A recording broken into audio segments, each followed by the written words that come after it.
తన యొక్క గతంలో నుంచి తనకు దేవుడిచ్చిన జ్ఞానమును బట్టి, పరిధిని బట్టి, ఆయన వెలువరించిన కీర్తనను బట్టి సందర్భానుసారంగా కొన్ని పురాతనమైన సంగతులు మనం నేర్చుకుందాం. నా మాటలు చివరి వరకు వినబడుతున్నాయా? చివరి వరకు ఓకే. జాగ్రత్తగా కొన్ని సంగతులు విందాం. క్రైస్తవ సార్వత్రిక సంఘంలో పాటలకి చాలా ప్రాముఖ్యత ఉంది. ఆ పాటలను గూర్చిన అవగాహన మనకు అవసరం. ఈరోజు ఎలా పడితే అలా సొసైటీలోకి పాటలు వస్తున్నాయి. పక్కా సినిమా ట్యూన్స్ దిస్తున్నారు. కొంతమంది ఉన్నారు, పెద్ద సంఘాలే, వాళ్ళ పేర్లు చెప్పకూడదు, పక్కా హిందీ సాంగ్స్ తెలుగులో క్రిస్టియన్ సాంగ్స్ అయిపోతున్నాయి. అవి హిందీ సినిమా సాంగ్లు అన్నమాట. అది తెలియకుండా గొప్ప ఆరాధన మనం చేసేస్తుంటాం. పరలోకం ఫు అంటది అన్నమాట. అవి సినిమా సాంగ్స్. నేను ఎందుకు ఈ మాట చెప్తున్నానంటే, పాటలు రాస్తున్న వాడికి బైబిల్ తెలియాలి. పాటల చుట్టూ తన సారమును పుణుకు పుస్తున్న వాడికి వాక్యము తెలియాలి. గాలిగళ్ళందరూ వస్తే గాలిపాటలు వస్తాయి. అందుకే వాక్యానుసారమైన నడిపింపు లేనప్పుడు లోకానుసారమైన నడిపింపులు ఎక్కువ అవుతాయి. తమ్ముడిని నాకు చిన్నప్పటి నుంచి తెలుసు. తమ్ముడు సన్నగా ఉన్నప్పుడు తెలుసు, కొంచెం అయ్యాడు. తమ్ముడు నేను రాత్రి కూడా డిస్కషన్ చేశాను. నెక్స్ట్ ఇంకా బెటర్ అవుట్పుట్ రావాలి, ఇంకా ఇంకా ఇంకా పాట అంటే ఇలా ఉండాలిరా అన్నట్టు ఉండాలి. బాగుంది, ఇంకా బాగుండాలి. బాగుంది, ఇంకా బాగుండాలి. సాంగ్ మీద సాంగ్, పాటను మించి పాట రావాలి. అలా రావాలి అంటే వాక్యపు యొక్క ఒత్తిడిలో మనం ఉండాలి. వాక్యం యొక్క బరువులో మనం ఉండాలి. అలా ఉన్నప్పుడు పాటలు బాగుంటాయి. ఈరోజు మీరు చూడండి, ఈరోజు పాటలలో భక్తి లేదు. ఈరోజు పాటలలో లౌకికమైన అలవాట్లు ఎక్కువ ఉన్నాయి. ఒకప్పుడు పాటలు చూడండి, వేదనలో, బాధనలో, రోగాల రోదనల మధ్య రాగాలు తీశారు అప్పుడు భక్తులు. అనుభవాల మధ్య రచనలు బయటికి తీశారు. ఇప్పుడు కాస్త గిటార్ వస్తే చాలు, అదో ట్యూన్. నేను విమర్శించట్లేదు, మనల్ని మనం సరి చేసుకుందామని చెప్తున్నాను. నేను ఇప్పటివరకు సాగింది, ఇప్పుడే కొంచెం మెలకు వస్తుంది కొంతమందికి, పెద్ద తలకాయలకి. నిజమే, ఈ ఐడియా సింగర్లని, ఈ సినిమా యాక్టర్లని, ఈ కాలు సంబరాల్లో పాడే వాళ్ళతో కాదు, దేవుని పిల్లలతో పాడించాలని ఇప్పుడే మెలకు వస్తుంది. ఫైట్కి ఫలితం వస్తుందని ఈ మధ్య నాకు అర్థమైంది. స్టార్టింగ్లో నేను అది అడిగినప్పుడు నా మీద తిరగబడిపోయారు. రకరకాల కౌంటర్లు చేస్తారు. బయట వాళ్ళు పాటలు పాడకూడదు, దేవుని పిల్లలే పాటలు పాడాలంటావా అని నన్ను అన్నారు. అలా రకరకాల వ్యవహారాలు చేశారు. వాళ్ళకి రాను అర్థమైంది పానపరాగాలతో పాటలు పాడించకూడదని. తర్వాత దేవుని పిల్లలతో పాడించాలని మొన్న ఒక సాంగ్ నేను చూశాను. నాకు చాలా హ్యాపీ అనిపించింది. అలాంటి క్రైస్తవ బిడ్డలు పాడితే దేవునికి మహిమ. యేసుదాస్ పాడితే ఘనత దేవునికి వస్తుందో లేదో నాకు తెలియదు, కానీ విరిగి నరిగిన స్వరం ఏసన్న పాడితేనే దేవునికి ఘనత వస్తుంది. గుర్తుపెట్టుకోండి. స్వరాలు గమకాలు తెలిసిన వాళ్ళు పాడితే ఘనత వస్తుందో లేదో నాకు తెలియదు, కానీ దేవుని గుణగణాలు కలిగిన వారు పాడితే ఘనత వస్తుంది. చర్చిల్లో అలవాటు ఉన్న వారు పాడితేనే ఘనత వస్తుంది. అందుకే పాటల్లో వైరాగ్యం ఉండాలి, భక్తి వైరాగ్యం ఉండాలి, వాదార్పు ఉండాలి, ప్రేరణ ఉండాలి, దేవుని యొక్క నడిపింపు ఉండాలి. కొత్త పదాలు కాదు, తెలిసిన వాక్యపు పదాల్లో నుంచి అర్థాలు అర్థమయ్యేలా రాయాలి. మీరు ఇన్ని అనుభవాలు చెప్తున్నారు, మీరు ఎన్ని పాటలు రాశారేంటని మీరు నన్ను అడగచ్చు. నేను రాయలేదు, కానీ రాసినవి 2, కానీ నేను చదివిన పాటలు ఎక్కువ ఉన్నాయి. పాటలు చదువుతారనంటే చదువుతామనే 150 పాటలు రాసి బైబిల్లో ఎట్లా చదవాలి. వాటి అవి పాటలు కాదంటే నో, లెసన్స్, లైఫ్ లెసన్స్. అవి సాంగ్స్ కాదంటే కాదు, అవి జీవిత సత్యాలతో వెలువరింపబడిన బరువైన అర్థాలు. కీర్తన గ్రంథం అనేది మీరు చూడండి, బైబిల్కి మధ్యస్థపు పుస్తకంగా మనకు కనబడుతుంది. ఎందుకు? ఇంతటి వాక్యాన్ని, దేవుని చిత్తానికి హృదయములా స్పందించే ఒక స్పందన కీర్తన గ్రంథం. ఆ కీర్తన గ్రంథంలో చాలా కీర్తనలు ఉన్నాయి. మోసే రాసినవి ఉన్నాయి, సొలొమోన్ రాసినవి ఉన్నాయి, ఆసాపు రాసినవి ఉన్నాయి, దావీదు మెజారిటీ సాంగ్స్ రికార్డ్ చేసినవి ఉన్నాయి. వాటిని చదువుతున్నప్పుడు వాళ్ళు ఎంత చక్కగా వాళ్ళ లైఫ్ని, దేవునితో ఉన్న వాళ్ళకున్న భక్తిని ఎంత చక్కగా రచనలోకి ఇరికించారో చూస్తున్నప్పుడు ఎప్పటికీ అనుభవాలు మనకు వస్తాయన్న ప్రశ్న మనకు అర్థం. నేను ఎందుకు చెప్తానంటే, ఒక అన్నగా, ఒక సహోదరుడిగా, ఒక మీకు తెలిసిన వ్యక్తిగా, ఉపదేశకుడిని ఎందుకు చెప్తున్నానంటే, పాటలు పాడుతున్నవారు, పాటల్ని సమకూరుస్తున్నవారు దేవునికి ఇంపైన ప్రజలుగా ఉండాలి. వచ్చి చూద్దాం ఒకసారి ఆమోసు గ్రంథం చూడండి. ఒకసారి ఆమోసు గ్రంథం 5వ అధ్యాయం, ఆమోసు గ్రంథం 5వ అధ్యాయం 13వ వచనం చూడండి. ఆమోసు గ్రంథం 5వ అధ్యాయం 13వ వచనం.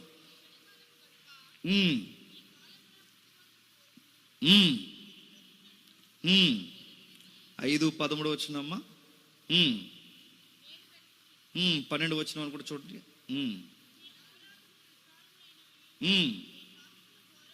మీ పాపములు ఘోరమైనవి, దరిద్రుల యొద్ద. 23 వచనం, 5:23.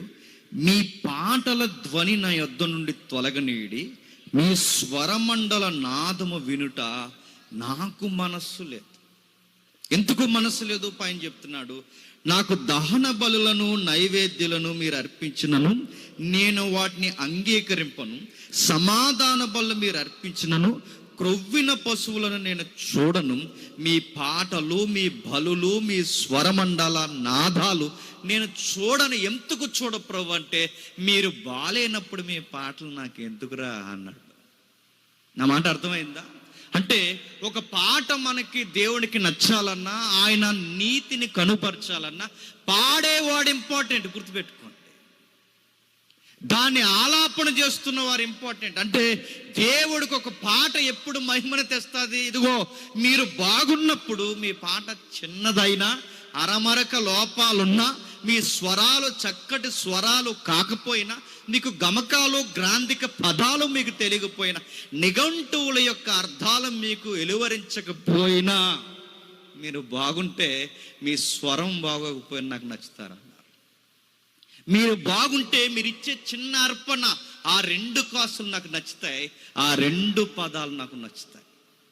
అందుకే నేను మళ్ళీ చెప్తున్నాను, పాటలు అనేవి ఎంత ఇంపార్టెంటో క్రైస్తవ్యానికి, దాన్ని పాడుతున్న వారు కూడా అంతే ఇంపార్టెంట్. గుర్తుపెట్టుకోండి. ఇందాక అక్క పాడుతున్నప్పుడు ఎప్పుడు నాకు అనిపిస్తుంది, అక్కతో ఎప్పుడైనా పాడించాలని. నిజంగానే ఆవిడేం సంగీత స్కూల్కి ఏమి వెళ్ళలేదు, ఎక్కడికి వెళ్ళలేదు. నేను అడుగుతున్నాను, ఏమి రాను ముక్కుతో పాడినోలే స్టూడియోలో తెగ పాడినట్టు చూపిస్తున్నారు. ముక్కుతో, గొంతుతో చక్కగా పాడేవాళ్ళు తల్లులు, అన్నలు, తమ్ముళ్ళు చాలామంది ఉన్నారు. నాకు తమ్ముడు ఎంత బాగా పాడుతున్నాడు. ఇలాంటి వాళ్ళతో పాటలు పాడిస్తే ఎంత బాగుంటుందండి దేవుని దృష్టికి. అందుకే దేవుడు అంటున్నాడు, మీ పాటల ధ్వని నాకు నచ్చాలన్నా, మీ స్వరమండలాలు నాకు నచ్చాలన్నా ముందు మీరు ఇంపార్టెంట్, అప్పుడు నాకు నచ్చుతారన్న. అందుకే చూడండి, యేసుదాసు గారి పాటలు దేవుడికి నచ్చాయా, యేసన్న గారి పాటలు దేవుడికి నచ్చాయి అంటే దేవుడు అంటాడు పరలోకం అంటుంది. చెప్పండి. యేసుదాసు వద్దు, యేసన్నే ముద్దు అంటాడు. మరి యేసుదాసుకి నేను అడుగుతున్నాను, చాలా గమకాలు తెలుసు, యేసన్న గారికి అన్ని గమకాలు తెలియవు, కానీ యేసన్న గారే నచ్చుతారు. నేను ఎందుకు ఈ మాట చెప్తున్నానంటే, భక్తి వైరాగ్యం ఉన్న వారి పాటలు దేవునికి నచ్చుతాయి, వాళ్ళకి గమకాలతో పని లేదు. చూద్దాం, ఇక వెళదాం. కీర్తన గ్రంథం 6వ అధ్యాయం, చాలా జాగ్రత్తగా వినండి. కీర్తన గ్రంథం 6వ అధ్యాయం, కీర్తన గ్రంథం 6వ అధ్యాయం 1వ వచనం నుంచి చూడండి. యెహోవా నీ కోపాగ్ని చేత, నీ ఉగ్రతతో నన్ను శిక్షింపకము. యెహోవా, నేను కృషించి ఉన్నాను, నన్ను కరుణించు. యెహోవా, అదురుచున్నవి నన్ను బాగు చేయు. నా ప్రాణము బహుగా అదురుచున్నది. యెహోవా, నువ్వు ఎంతవరకు కరుణింపక ఎందువు? యెహోవా, తిరుగులేము. నన్ను విడిపింపుము, నీ కృపను బట్టి నన్ను రక్షింపు. మరణమైన వారికి నిన్ను గూర్చిన జ్ఞానము లేదు, పాతాళంలో నిన్ను ఎవరు కృతజ్ఞతాస్తుతులు చెల్లింతురు? నేను మూలుగుచ్చు అలచి ఉన్నాను, ప్రతి రాత్రియు కన్నీరు విడిచుచు నా పరుపు తేలుచున్నది, నా కన్నీళ్ళ చేత నా పడక కొట్టుకొని పోచున్నది. విచారము చేయుచు నా కన్నులు గుంటలు పడుచున్నవి, నాకు బాధ కలిగించు వారి చేత అవి చినిగి ఉన్నవి. యెహోవా నా రోదన ధ్వని ఇని ఉన్నాడు. పాపము చేయువారులారా, మీరు అందరూ నా యొద్ద నుండి తొలగిపోడి. యెహోవా నా విన్నపమును ఆలకించి ఉన్నాడు, యెహోవా నా ప్రార్థన అంగీకరించును. నా శత్రువులందరూ సిగ్గుపడి బహుగా అదురుచున్నారు, వారు ఆకస్మికంగా సిగ్గుపడి వెనుకకు మలదురు. సిగ్గు లేకుండా ఒప్పుకుందాం. ఏమైనా అర్థమైందా చెప్పండి? ఏమర్థం లేదు మనకి. మనతో వచ్చిన గొడవ ఏంటంటే బైబిల్ని వాడుకగా చదువుతాం, బైబిల్ని అలవాటుగా చదువుతాం, బైబిల్ని చదవకపోతే ఏదో అయిపోద్ది అన్నట్టు చదువుతాం.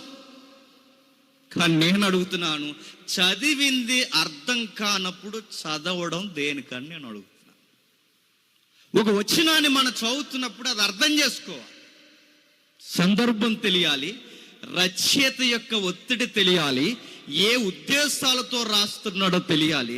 ఆ సందర్భానుసారంగా వాక్యాన్ని మనం చదివితే క్రొవ్వు మెదడు దొరికినట్టు వాక్యం మనకు రుచిగా అనిపిస్తుంది. తెలుగు వచ్చి కనుక టకా చదువుతున్నాం. అసలు ఏంటి ఈ సాంగ్స్? ప్రతి పాటకి, కీర్తనలో ఉన్న ప్రతి పాటకి ఒక బాధ ఉంది, ఒక కన్నీరు ఉంది, ఒక ధ్వని ఉంది, ఒక ఉద్యమం ఉంది. అందుకే ఈ పాటలు పాడుకునేవే కాదు, చెప్పండి, చదువుకునేవి, పరిశీలించేవి, విభజించి మాట్లాడుకునేవి బైబిల్ పాటలు. ఎప్పటికీ ever green songs, Bible songs.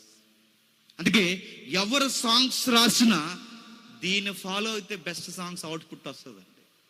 దీన్ని ఫాలో అవ్వాలి ఖచ్చితంగా. దావీదు అంటున్నాడు, ఏమంటున్నాడు? ఈ పాట మీకు అర్థం కావాలి అంటే ముందు నా గమనికని మనసులో పెట్టుకోండి అన్నాడు. ఏంటట? పైన చెప్తున్నాడు, చిన్న అక్షరాలు చూడండి. ప్రధాన గాయకునికి అష్టమ శృతి మీద తంతి వాయిద్యములతో పాడదగిన కీర్తన. తంతి వాయిద్యములు తాగండి. ప్రధాన గాయకుడు అంటే మధ్యలో నిలబడేవాడని కాదు. ప్రధాన గాయకుడు అంటే క్వైర్ మాస్టర్ ఉంటాడుగా, ఎలాగంటారుగా, ఇలాగా వాళ్ళు ఈ మెయిన్ సింగర్స్కి అడాప్ట్ ది డిపార్ట్మెంట్గా వ్యవహరించేవాడు ఎవరైతే ఉన్నాడో, ఏ రాగం మీద పాడాలో అప్ అండ్ డౌన్ చేస్తున్న వాళ్ళు ఉంటుంది శృతి. ఆ శృతిని నడిపించేవాడికి చెప్తున్నాడు రచయిత.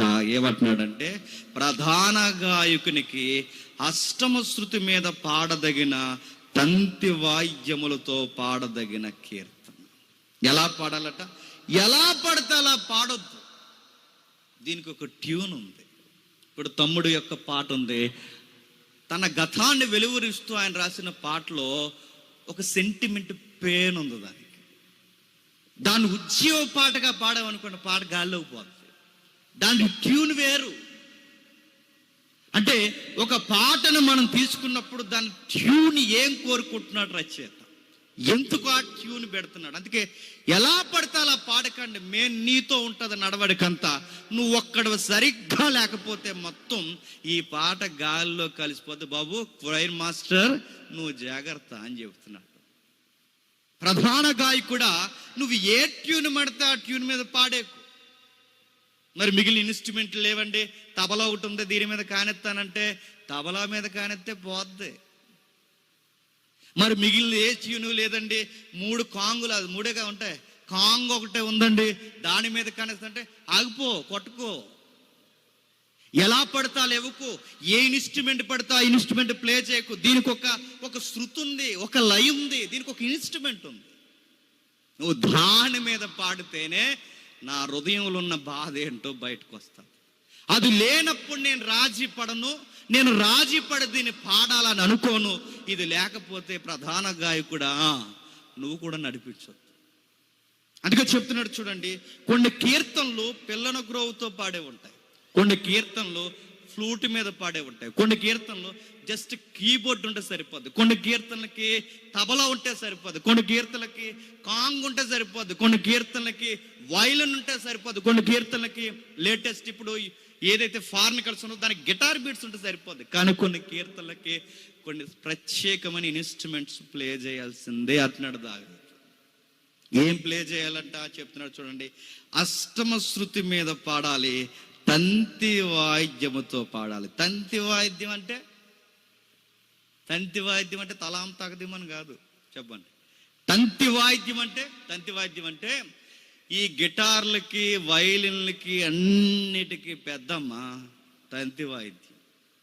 అంటే ఈ తీగల మీద వచ్చిన ఇన్స్ట్రుమెంట్లు అన్నిటికీ తంతి వాయిద్యమే ప్రారంభం. అంటే దావీదు గారు గొర్రెల వెనకాల తిరుగుతున్నప్పుడు తన భుజాన్ని వేసుకుని తిరిగేవాడే ఇన్స్ట్రుమెంట్.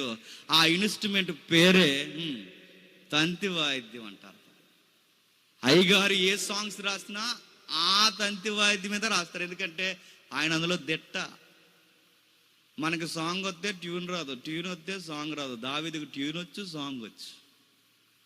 మనకి రచన వస్తే అది రాదు, అది వస్తే ఇది రాదు. కానీ దావీదు గారికి అన్నీ వచ్చు.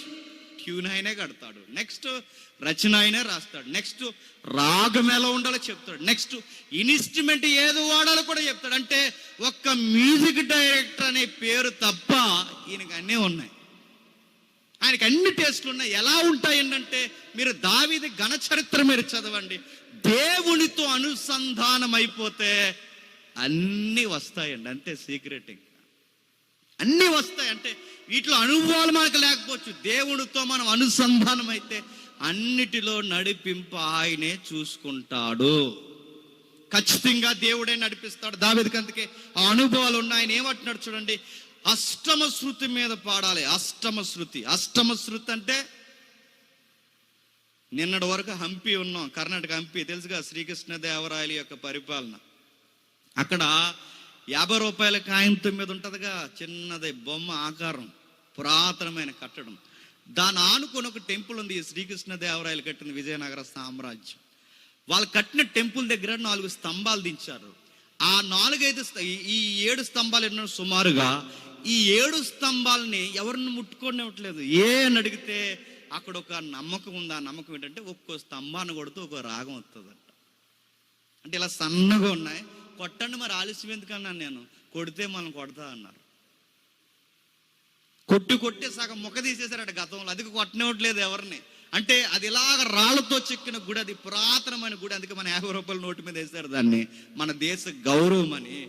ఆ గుడి దగ్గరికి పోతే సారీ గా మా పద ఇలా 7 శృతులు ఏవైతున్నావో 7 కాలమ్స్ దించారు. దాని మీద ఆ టెంపుల్ నిర్మించారు, లేదా వాళ్ళ ప్యాలెస్ని కట్టారు. వాటిని కొడుతున్నప్పుడట ఆ సౌండ్స్ వస్తాయట అంటున్నారు. అక్కడ వస్తాయో లేదో నేను వినలేదు, వాళ్ళు మాట్లాడుతున్నారంటే ఆ రోజుల నుంచే కాదు, శ్రీకృష్ణదేవరాయల కాలం నుంచే కాదు, సరిగమలు అనేవి మనిషి రాగం పుట్టిన దగ్గర నుంచి ఉన్నాయి. ఉన్నాయి కనుకే దావీదు ఏమంటున్నాడంటే ఇది పాడుతున్న పాట ఏ నోటి మీద పాడాలట, అష్టమ శృతి. అష్టమ శృతి అంటే చూసారా, మనతో వచ్చిన వారు కూడా చెప్పినా మనకు పూర్తిగా తెలుగు రాదు, చెప్పండి. ఇస్సిస్ అంటాం మనం, ఇస్సిస్. నేను అందుకని అడుగుతున్నాను, మన తెలుగే అది. అష్టమ శృతి అంటే సరిగమలు ఎన్నండి, 7. సరిగమలు 7. సారీగం తెలుసుగా, పాడకండి ఇప్పుడు. సరిగమలు 7. ఈ సరిగమలు ఏవైతున్నావో దీన్ని ఫస్ట్ నోట్ అంటారు, దాన్ని నోట్స్ అంటారు, వాళ్ళకి తెలుస్తాయి. ఫస్ట్ నోట్, సెకండ్ నోట్ అని. ఈ సరిగమలు ఏవైతున్నావో సా ఉంది చూసారా, సా ఈ ఫస్ట్ నోట్లో సా అని చాలా సింపుల్గా స్లోగా స్టార్ట్ అవుద్ది. సరిగమలు 7 అయిపోయిన తర్వాత మళ్ళీ సా రెండోసారి రిపీట్ అయినప్పుడు హై నోట్లో వస్తారు. అంటే సా రెండవసారి రిపీట్ అవుతున్నప్పుడు హై నోట్లో వచ్చే దాన్ని ఏమంటారంటే 8th నోట్నే అష్టమ శృతి. అష్టం అంటే ఎంత, 8. అంటే 8వ శృతి ఏమొస్తుంది, సా. ఇప్పుడు ఈ సా మొదట వచ్చినంత ఈజీగా రాదు, ఇది హై నోట్లో వస్తుంది. సా అని ఇప్పుడు అంటాం, సా అని అప్పుడు అంటాం. అంటే దీని సాగదీసి హై నోట్ ఇచ్చే దాన్నే అష్టమ శృతి. అంటే దావీదు గారి పాట 6వ పాట ఎలా రాయమంటున్నాడంటే బిగ్ హై నోట్లో పాడండి. సింపుల్గా ఈ ట్యూన్లో పెట్టకండి, ఎందుకంటే ఎలా పడితే అలా పాడితే నా పాట యొక్క ఒత్తిడి తెలియదు పబ్లిక్కి. ఎలా పడితే అలా పాడితే రాగం కుదరకపోతే రచన బయటకు రాదు. అందుకే 8th నోట్లో పాడండి, హై నోట్లో పాడండి. నా పెయిన్ అంటే బిగ్గరగా పాడండి, హృదయాన్ని చింపుకుని పాడండి, అష్టమ శృతి మీద పాడండి. అలా పాడితేనే నా బాధ అంటే ఏంటో అర్థం అవుద్దా. ఇప్పుడు చెప్పండి, ఈ పాట 6వ పాట ఎలాంటి పాట తెలుసా? గట్టిగా ఏడ్చి పాడే పాటది, హై నోట్లో పాడే పాటది, కన్నీళ్లతో పాడే పాటది. ఎందుకు రాస్తున్నావు ఈ పాట అంటే సంథింగ్, ఏదో పరిస్థితుల్లో దావీదు నలిగిపోతున్నాడు. ఆ నలిగిపోతున్నప్పుడు ఆ పాట రాస్తున్నాడు. ఏమి నలిగిపోతున్నాడు? యెహోవా నీ కోపాగ్ని చేత నన్ను గద్దించుకు, నీ ఉగ్రతతో నన్ను శిక్షించుకు. అంటే లైఫ్లో ఏదో ప్రాబ్లం ఎదుర్కొంటున్నాడు, అది ఏంటో మనకు తెలియదు. సంథింగ్ ఏదో జరిగింది ఆ లైఫ్లో, అది మనుషుల వల్ల జరుగుతుందో ఎవరి వల్ల జరుగుతుందో తెలియదు, కానీ ఒక విషయం అయితే ఒప్పుకున్నాడు, ప్రభువా నీ అనుమతి లేనిదే ఎవ్వడో నా మీద తిరగబట్టు, నువ్వు అనుమతించావు. నా గర్భాన పుట్టినోడే లేస్తున్నాడంటే నీ పర్మిషన్ లేకపోతే అభిషక్తుల మీదకి ఎవడు రాడు. గాలంటి పోయే గాలి గొట్టంగాడు కూడా నా మీద లెగుస్తున్నాడంటే నీ పర్మిషన్ లేనిదే లేవడం. నేను అనుకుంటున్నాను, నాకు ఎనిమిస్ వీలు కాదు బ్రో. ఇప్పుడు ఈడన్నాడు, రేపు ఆడంటాడు, ఎల్లుండి ఆడంటాడు, ఆ తర్వాత ఇంకొకడు అంటాడు, మరొకడు అంటాడు. ఈ గాలి మాటలు నాకు సీరియస్ కాదు, కానీ ఒక మాట నేను అంటున్నాను, నాకు నీతినిచ్చింది నీవే, ఘనతనిచ్చింది నీవే, రాజుని చేసింది నీవే, పేరునిచ్చింది నీవే, అందరికీ ఏలికగా మార్చింది నీవే. గనక నేను చెబుతున్నాను, నువ్వు అనుమతి ఇచ్చావు గనక ఏదో పనిష్మెంట్ నా లైఫ్లోకి వచ్చింది. నువ్వు నా జీవితంలోనికి అంగీకరించేలా నువ్వు నా మీదకి కోపాన్ని కుమ్మరిస్తున్నావు అని అర్థమైంది. దావీదు అంటున్నాడు, నీ కోపముతో నన్ను గద్దించుకో, నీ ఉగ్రతతో నన్ను శిక్షించుకో. ఒక మాట అడుగుతాను చెప్పండి, ఈ పాటలు చదివితే మనకు ప్రార్థన ఎలా చేయాలో తెలుస్తుంది. గద్దించమన్నాడా గద్దించొద్దు అంటున్నాడండి ఆ వచనంలో. గద్దించమన్నాడా గద్దించొద్దా? గద్దించు, కానీ కోపంతో గద్దించుకో. నువ్వు కోపపడితే నేను ఎక్కడికి వెళ్ళిపోను ప్రభువా. నా ఫ్రెండ్స్ నా మీద సీరియస్ అయిపోయినా పర్లేదు ప్రభువా, మళ్ళీ వస్తారు. నా కింద ఉన్న వాళ్ళు సీరియస్ అయినా పర్లేదు ప్రభువా, మళ్ళీ వస్తారు. కానీ నువ్వే నా మీద సీరియస్ అయిపోతే నేను ఎక్కడికి వెళ్ళిపోవాలి ప్రభువా. నువ్వు నన్ను శిక్షించుకు, శిక్షణ నేర్పించు. బహుశా నాలో నచ్చినవి ఏమన్నా నీలో ఉన్నా అన్నీ కనబడుతున్నాయా? నాలో నాకు కనబడకుండా నిన్ను ఎక్కిరించేవి ఏమైనా ఉన్నాయా? నాకు అర్థమైంది ప్రభువా, ఎందుకంటే నన్ను ఏదో నువ్వు సరి చేయడానికి అనుమతించావు. అందుకే నన్ను గద్దించు, నన్ను శిక్షించు, నాకు క్రమశిక్షణ నేర్పించు. కానీ నేను కృంగిపోయేలా నన్ను భయంకరంగా దెబ్బలు కొట్టు. ఈ కీర్తన అర్థం కావాలంటే నేను మళ్ళీ చెప్తున్నాను, నీకు కన్నీళ్ళ అనుభవం ఉంటే నీ కీర్తన అర్థం అవుద్ది. నీకు వెలివేత ఉంటే నీ కీర్తన అర్థం అవుద్ది.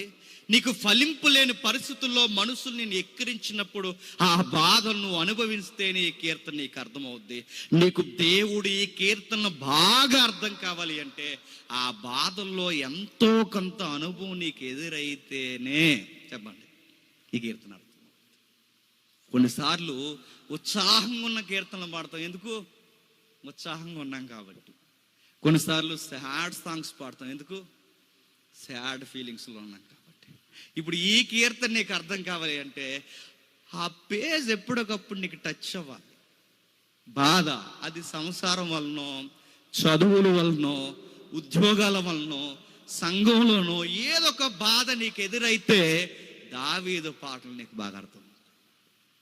దావీదు అంటున్నాడు, నన్ను శిక్షించు కానీ కోపంతో శిక్షించు, నాకు శిక్షణ ఇప్పించు ప్రభువా, 2వ వచనంలో, యెహోవా నేను కృషించి ఉన్నాను, నన్ను కరుణించు. యెహోవా నా ఎముకలు అదురుచున్నవి. ఏంటట? నేను కృషించి ఉన్నాను. నేను కృషించిపోతున్నప్పుడు బయటోళ్ళు నవ్వున్నట్టు నవ్వకు ప్రభువా. బయటోళ్ళకు ఉండే బుద్ధి ఏంటంటే భలే జరిగింది రెడికి అనుకుంటారు. ప్రభువా వాళ్ళు నవ్వి నువ్వు నవ్వుతే నేను ఏమైపోను ప్రభువా అన్నాడు. నేను బాధపడితే బయట వాళ్ళు నవ్వుతారు, నేను బాధపడితే నా ఫ్రెండే నవ్వుతాడు, నేను బాధపడితే వాడికే సంతోషంగా ఉంటారు. వాడు సంతోషించినట్టు నువ్వు కూడా సంతోషిస్తే ఏమైపోతాను ప్రభు. వాళ్ళు నేను ఏడిస్తే వాళ్ళు నవ్వుతారు, నేను నవ్వుతే వాళ్ళు ఏడుస్తారు, నేను బాధపడితే వాళ్ళు ఆనందిస్తారు. మనుషులకు ఉండే దరిద్రపు గుణం ప్రభువా. నేను అడుగుతున్నాను ప్రభువా, బయట వాళ్ళు బాధల్ని ఎటకారంగా తీసుకుని నవ్వుతాం, కానీ నువ్వు ప్రభువా నేను రోజు రోజుకి నువ్వు ఇచ్చిన ఈ పనిష్మెంట్ను బట్టి కృషించిపోతున్నాను, కానీ ఈ టైంలో మాత్రం కృప లేకుండా మాత్రం చేయి. ఈ కృప లేకపోతే నేనేమైపోవాలి? నీ దయ లేకపోతే నేనేమైపోవాలి? నీ గ్రేస్ నాకు దూరం చేయకు. నీ దయ నాకు అవసరం, నీ గ్రేస్ నాకు అవసరం, నీ కృప నాకు అవసరం. నీ కృపతోనే నన్ను శిక్షించంటే నన్ను కొట్టు, నన్ను తిట్టు, నన్ను ద్వేషించు, నన్ను ఏం చేయాలనుకుంటానుకో నలిపే. నన్ను ఎన్ని విధాలుగా నలిపేయాలనుకుంటావు అన్ని విధాలుగా నలిపే. కానీ నేను ఏడుస్తున్నప్పుడు మాత్రం నీ ముఖాన్ని మాత్రం పక్కకు తిప్పు. నేను నలిగిపోతున్నప్పుడు మాత్రం నీ ముఖాన్ని మాత్రం పక్కకు తిప్పుకో. ఇప్పుడు ఈడు ఎవడో నాకు తెలియదు అన్నట్టు మాత్రం బిహేవ్ చేయకు ప్రభువా. నీ కృప నాకు దూరం చేయకు. ఇవి ఎందుకు వచ్చాయో నాకైతే అర్థం అవట్లేదు. ఈ బాధలు ఎందుకు వచ్చాయో నాకు తెలియదు, కానీ నాకు ఒకటైతే తెలుసు, నువ్వు అనుమతించావు కాబట్టి వచ్చాయి, అందుకే నేను ఒప్పుకుంటున్నాను. అంటే దావీదు జీవితంలో ఏ బాధలు ఉన్నాయండి? ఆ బాధల్లో ఆయన నలిగిపోతున్నాడు, ఆ బాధల్లో ఇరిగిపోతున్నాడు, ఆ బాధల్లో కృంగిపోతున్నాడు, ఆ బాధల్లో ఆయన ముఖము, ఆయన శరీరము, ఆయన మనస్సు పూర్తిగా వేసారిపోతుంది. ఎలాంటి వర్డ్స్ ఉపయోగిస్తున్నాడు చూడండి 3వ వచనంలో, నా ప్రాణము బహుగా ఆదురుచున్నది, యెహోవా నీవు ఎంతకాలము కరుణింపక ఉన్నావు? యెహోవా తిరిగి లెమ్ము. 2వ వచనం 3వ వచనం వాడుతున్నాడు చూడండి, నా ఎముకలు అదురుచున్నవి, నా ప్రాణము బహుగా అదురుచున్నది. అంటే దాని అర్థం ఏంటి? శారీరకంగా నలిగిపోతున్నాను, నెక్స్ట్ మానసికంగా కూడా నలిగిపోతున్నాను. నువ్వు ఇచ్చిన శ్రమ నన్ను శరీరాన్నే కాదు ప్రభువా బాధపడుతున్నది, నాకు రాత్రులు నిద్ర లేకుండా పోతుంది. నా మనస్సుకి మనశ్శాంతి లేదు కనుక నిద్ర లేదు, నా శరీరానికి సుఖము లేదు కనుక దీనికి సంతోషం లేదు. శారీరకంగా మానసికంగా నలిగిపోయానని పాట రాసుకుంటున్నాడండి. ఆ పాట గట్టిగా అరుస్తూ రాసుకుంటున్నాడు అష్టమ శృతి మీద. యెహోవా నా దేవా, నువ్వు దయచేసి నన్ను వదలొద్దు ప్రభువా, దయచేసి నాకు దూరం అవ్వద్దు ప్రభువా. ఈ మనుషులు వ్యతిరేకమయ్యారు, ఈ శ్రమలు వ్యతిరేకమయ్యాయి, ఈ పరిస్థితులు వ్యతిరేకమయ్యాయి, ఈ యొక్క ప్రతి రాజరికం నాకు వ్యతిరేకమైంది. నాకు ఎంతమంది వ్యతిరేకమైపోయినా పర్లేదు ప్రభు, నువ్వు కొట్టు, నువ్వు తిట్టు, నన్ను ఎన్నంటావో అను, నేను డిప్రెషన్లోకి పోయేలా నా జుట్టు పెట్టి ఆడించేస్తావేమో ఆడించే, నువ్వు ఎన్నెన్నే చేయి, మానసికంగా శారీరకంగా నన్ను ఎంత నలిపేయాలనుకుంటావు అంత నలిపే. కానీ ఒకటే కోరుకుంటున్నాను, ఆ కొట్టేది నీ రెక్కల చాటునే కొట్టినాను, ఆ తిట్టేది నీ నీడలోనే తిట్టినాను, నా ఏడుపుని నీ యొక్క హస్తాల చాటునే మరుగు చేసినాను కొట్టు. నేను పదే పదే కోరుకుంటున్నాను ప్రభువా, అందరూ వ్యతిరేకమైనట్టు దయచేసి నువ్వు నాకు వ్యతిరేకం అవ్వదు ప్రభువా. దావీదు పాటన నిజంగా చదువుతుంటే మనకు ధైర్యం వచ్చేస్తుంటుందండి. కొంతమంది శ్రమలు చూస్తుంటే నిజంగా ధైర్యం మనకు వస్తుందంటే వస్తుంది. ఒక తల్లి కోసం చెప్తాను వినండి, ఆవిడికి అన్ని కష్టాలే. ఎన్ని కష్టాలంటే అప్పుడప్పుడు మనకి బాగా ఈ సినిమాలు అలవాటు అయిపోయి పదం వాడతాంగా, సినిమా కష్టాలని. అలాంటి కష్టాలు ఉండేవి ఆ సోదరికి. కష్టాలన్నీ కష్టాలే. ఆమెకు ఒక అలవాటు ఉంది. ఆ అలవాటు ఏంటంటే ఎవరన్నా వచ్చిన వెంటనే క్యాసెట్ వేస్తుంది. ఇంకా క్యాసెట్ ఏంటి? కష్టాలన్నమాట.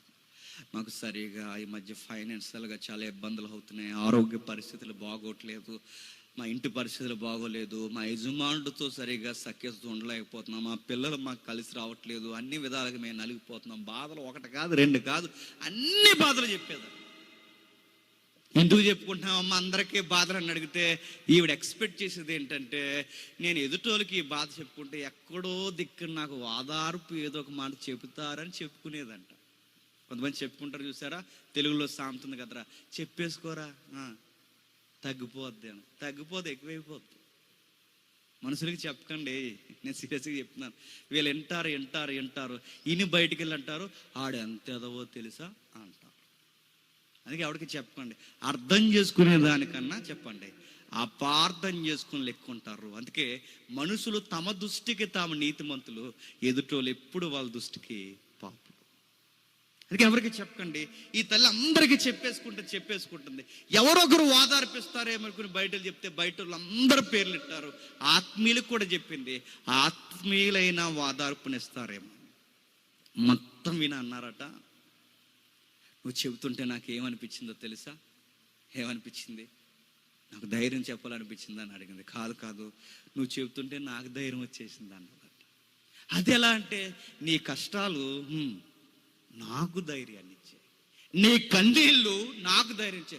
అది ఎట్లా అంటే ఇదిగో చెప్తున్నాను, నువ్వు పడుతున్న బాధల ముందు నా ఈ బాధలే కాదనిపించింది. ఏడోడు చెప్తూడు అర్థమైంది ఏంటి అనుకుంది. తర్వాత అర్థమైందంటే, దేవా నాకు ఎందుకు ఇన్ని కష్టాలు అనుభవించావు, నాకు ఎన్ని కష్టాలు అనుమతిచ్చావంటే నాకు ఇప్పుడు అర్థమైంది. నేను ఎదుటివారి వలన ఓదార్పు పొందడానికి నాకు ఈ కష్టాలు ఇవ్వలేదు, కానీ నా కష్టాలను బట్టి ఎదుటోళ్ళకే ఓదార్పునివ్వడానికి నా జీవితంలో ఈ పాఠాలు నేర్పిస్తున్నా ప్రభువా అని అర్థం చేసుకుంది. సువార్తికురాలైంది. మీకు ఎందుకు మాట చెప్తున్నానంటే, దావీదుకి ఇన్ని ఎందుకు అనుమతించాడు? నువ్వు నేను ఏదో ఒక రోజు ఏడుస్తాం, ఆ ఏడుపులు ఇలాంటివి చదివి ఓదార్పు పొందుతామన్న ఒక కోణం కూడా ఉందని మర్చిపోకండి. దావీదుకి ఇన్ని ఇబ్బందులు ఎందుకు కలగజేస్తాడు? దావీదు పడిన బాధల ముందు, భక్తులు పడిన బాధల ముందు అసలు మన బాధలే కాదు. మనకి ఎముకలు అదిరిపోయేంత బాధ వచ్చిందా? మనసు ఎగిరిపోయేంత బాధ వచ్చింది? అంత రాలేదు మనకి. దావీదు బాధల ముందు చాలా చిన్నవి. అంటే ఈ 6వ కీర్తన చదువుతుంటే దావీదే ఎలా తట్టుకున్నాడంటే, నేను ఇంకా నిలబడ్డాలబ్బా, ఆయన కష్టాల ముందు నావి కష్టాలే కాదనుకుంటామని ఈ కీర్తనలో దావీదుకి ఆ నొప్పి పుట్టించాడు. అందుకే దావీదు అంటున్నాడు, ప్రభువా నువ్వు అనుమతించావు, శారీరకంగా మానసికంగా రెండు వైపులా నలిగిపోతున్నాను, ఒక మాట అయితే చెబుతున్నాను ప్రభువా, మరణమైన వారికి నిన్ను గూర్చిన జ్ఞానము లేదు, పాతాళంలో నీకు కృతజ్ఞతాస్తుతులు ఎవరు చెల్లించదు. ఎన్ని మీకు అర్థమైంది లేదు, కానీ నాకు ఏడుస్తూ నవ్వు వచ్చేసిందండి ఆ మాట చదువు. ఏమంటున్నాడు తెలుసా? ఓ పక్క ఎంత ఏడుస్తూ, ఓ పక్క హృదయంలో ఎంత బరువు పెట్టేసుకుని, ఓ పక్క ఎంత నలిగిపోతూ, ఆ ఏడుస్తూ ఆ కళ్ళల్లోంచి నీరు కారిపోతున్నప్పుడు దేవుడితో ఏమంటున్నాడు తెలుసా? దేవా నేను చచ్చిపోతే నీకు ఎవరు రిసిప్ట్ చేస్తారు ప్రభువా అంటున్నాడు. చూడు మాట ఎంత బాగుందో చూడు. నేను చనిపోతే నీకు పాటలు ఎవరు పాడతారు? నేను చనిపోతే నీకు ఆరాధన ఎవరు చేస్తారు? నేను చనిపోతే ఆ మరణపు మనుషుల మధ్య నేను ఇరుక్కుపోతే నీకు వర్షిప్ చేసే వాళ్ళు ఎవరు ఉంటారని చిన్న పిల్లోడు చెప్పినట్టు చెప్తున్నాడు. చూడండి దావీదు ఎలా అంటాడో తెలుసా? దావీదు ఎవరైతే కొడుతున్నారో, ఎవరైతే ఏడిపిస్తున్నారో, ఎవరైతే ఇలాంటి శ్రమలకు అనుమతి ఇచ్చారో మళ్ళీ ఆయన దగ్గరికి పోయి చెప్పుకోండి. నేను ఎప్పుడో చెప్పాను ఒక ఉదాహరణ వినండి. చిన్నపిల్లల్ని తల్లిదండ్రులు కొడతారు అప్పుడప్పుడు. అమ్మ కొడుతుంది, మాట అనకపోతే టపాలమని ఒకటి అడేస్తుంది. నువ్వు బుజ్జి బంగారం ప్లాటినం ఎండి వజ్రమైనా మాట అనకపోతే 2 అడుగుతుంది డెప్ మీద. మంచి పిల్లలను చూడండి, ఏడుస్తూ ఇలా చెయ్యడ్డెట్టుకుని అలాగేం ఉండదు, ఏదో నలకడుపున్నట్టు అలా రుద్దుకుంటారు. కానీ మా బుడితే ఎంత ఉంటుందండి దానికి అప్పుడే అర్థమైపోతుంది. ఇలా రుద్దుకుడు ఇలా నా ఎంక చూడదు, అలా చూడకుండా అలా దొంగ చూపులు చూడు, అలా అడ్డెట్టుకుని అలా కవర్ చేస్తుంటారు. చాలామంది పిల్లలు చూడండి, గద్దించామనుకోండి, కొట్టామనుకోండి, పిల్లలు మీరు చూడండి ఆ గదిలోకి ఈ గదిలోకి వెళ్ళిపోవాలి.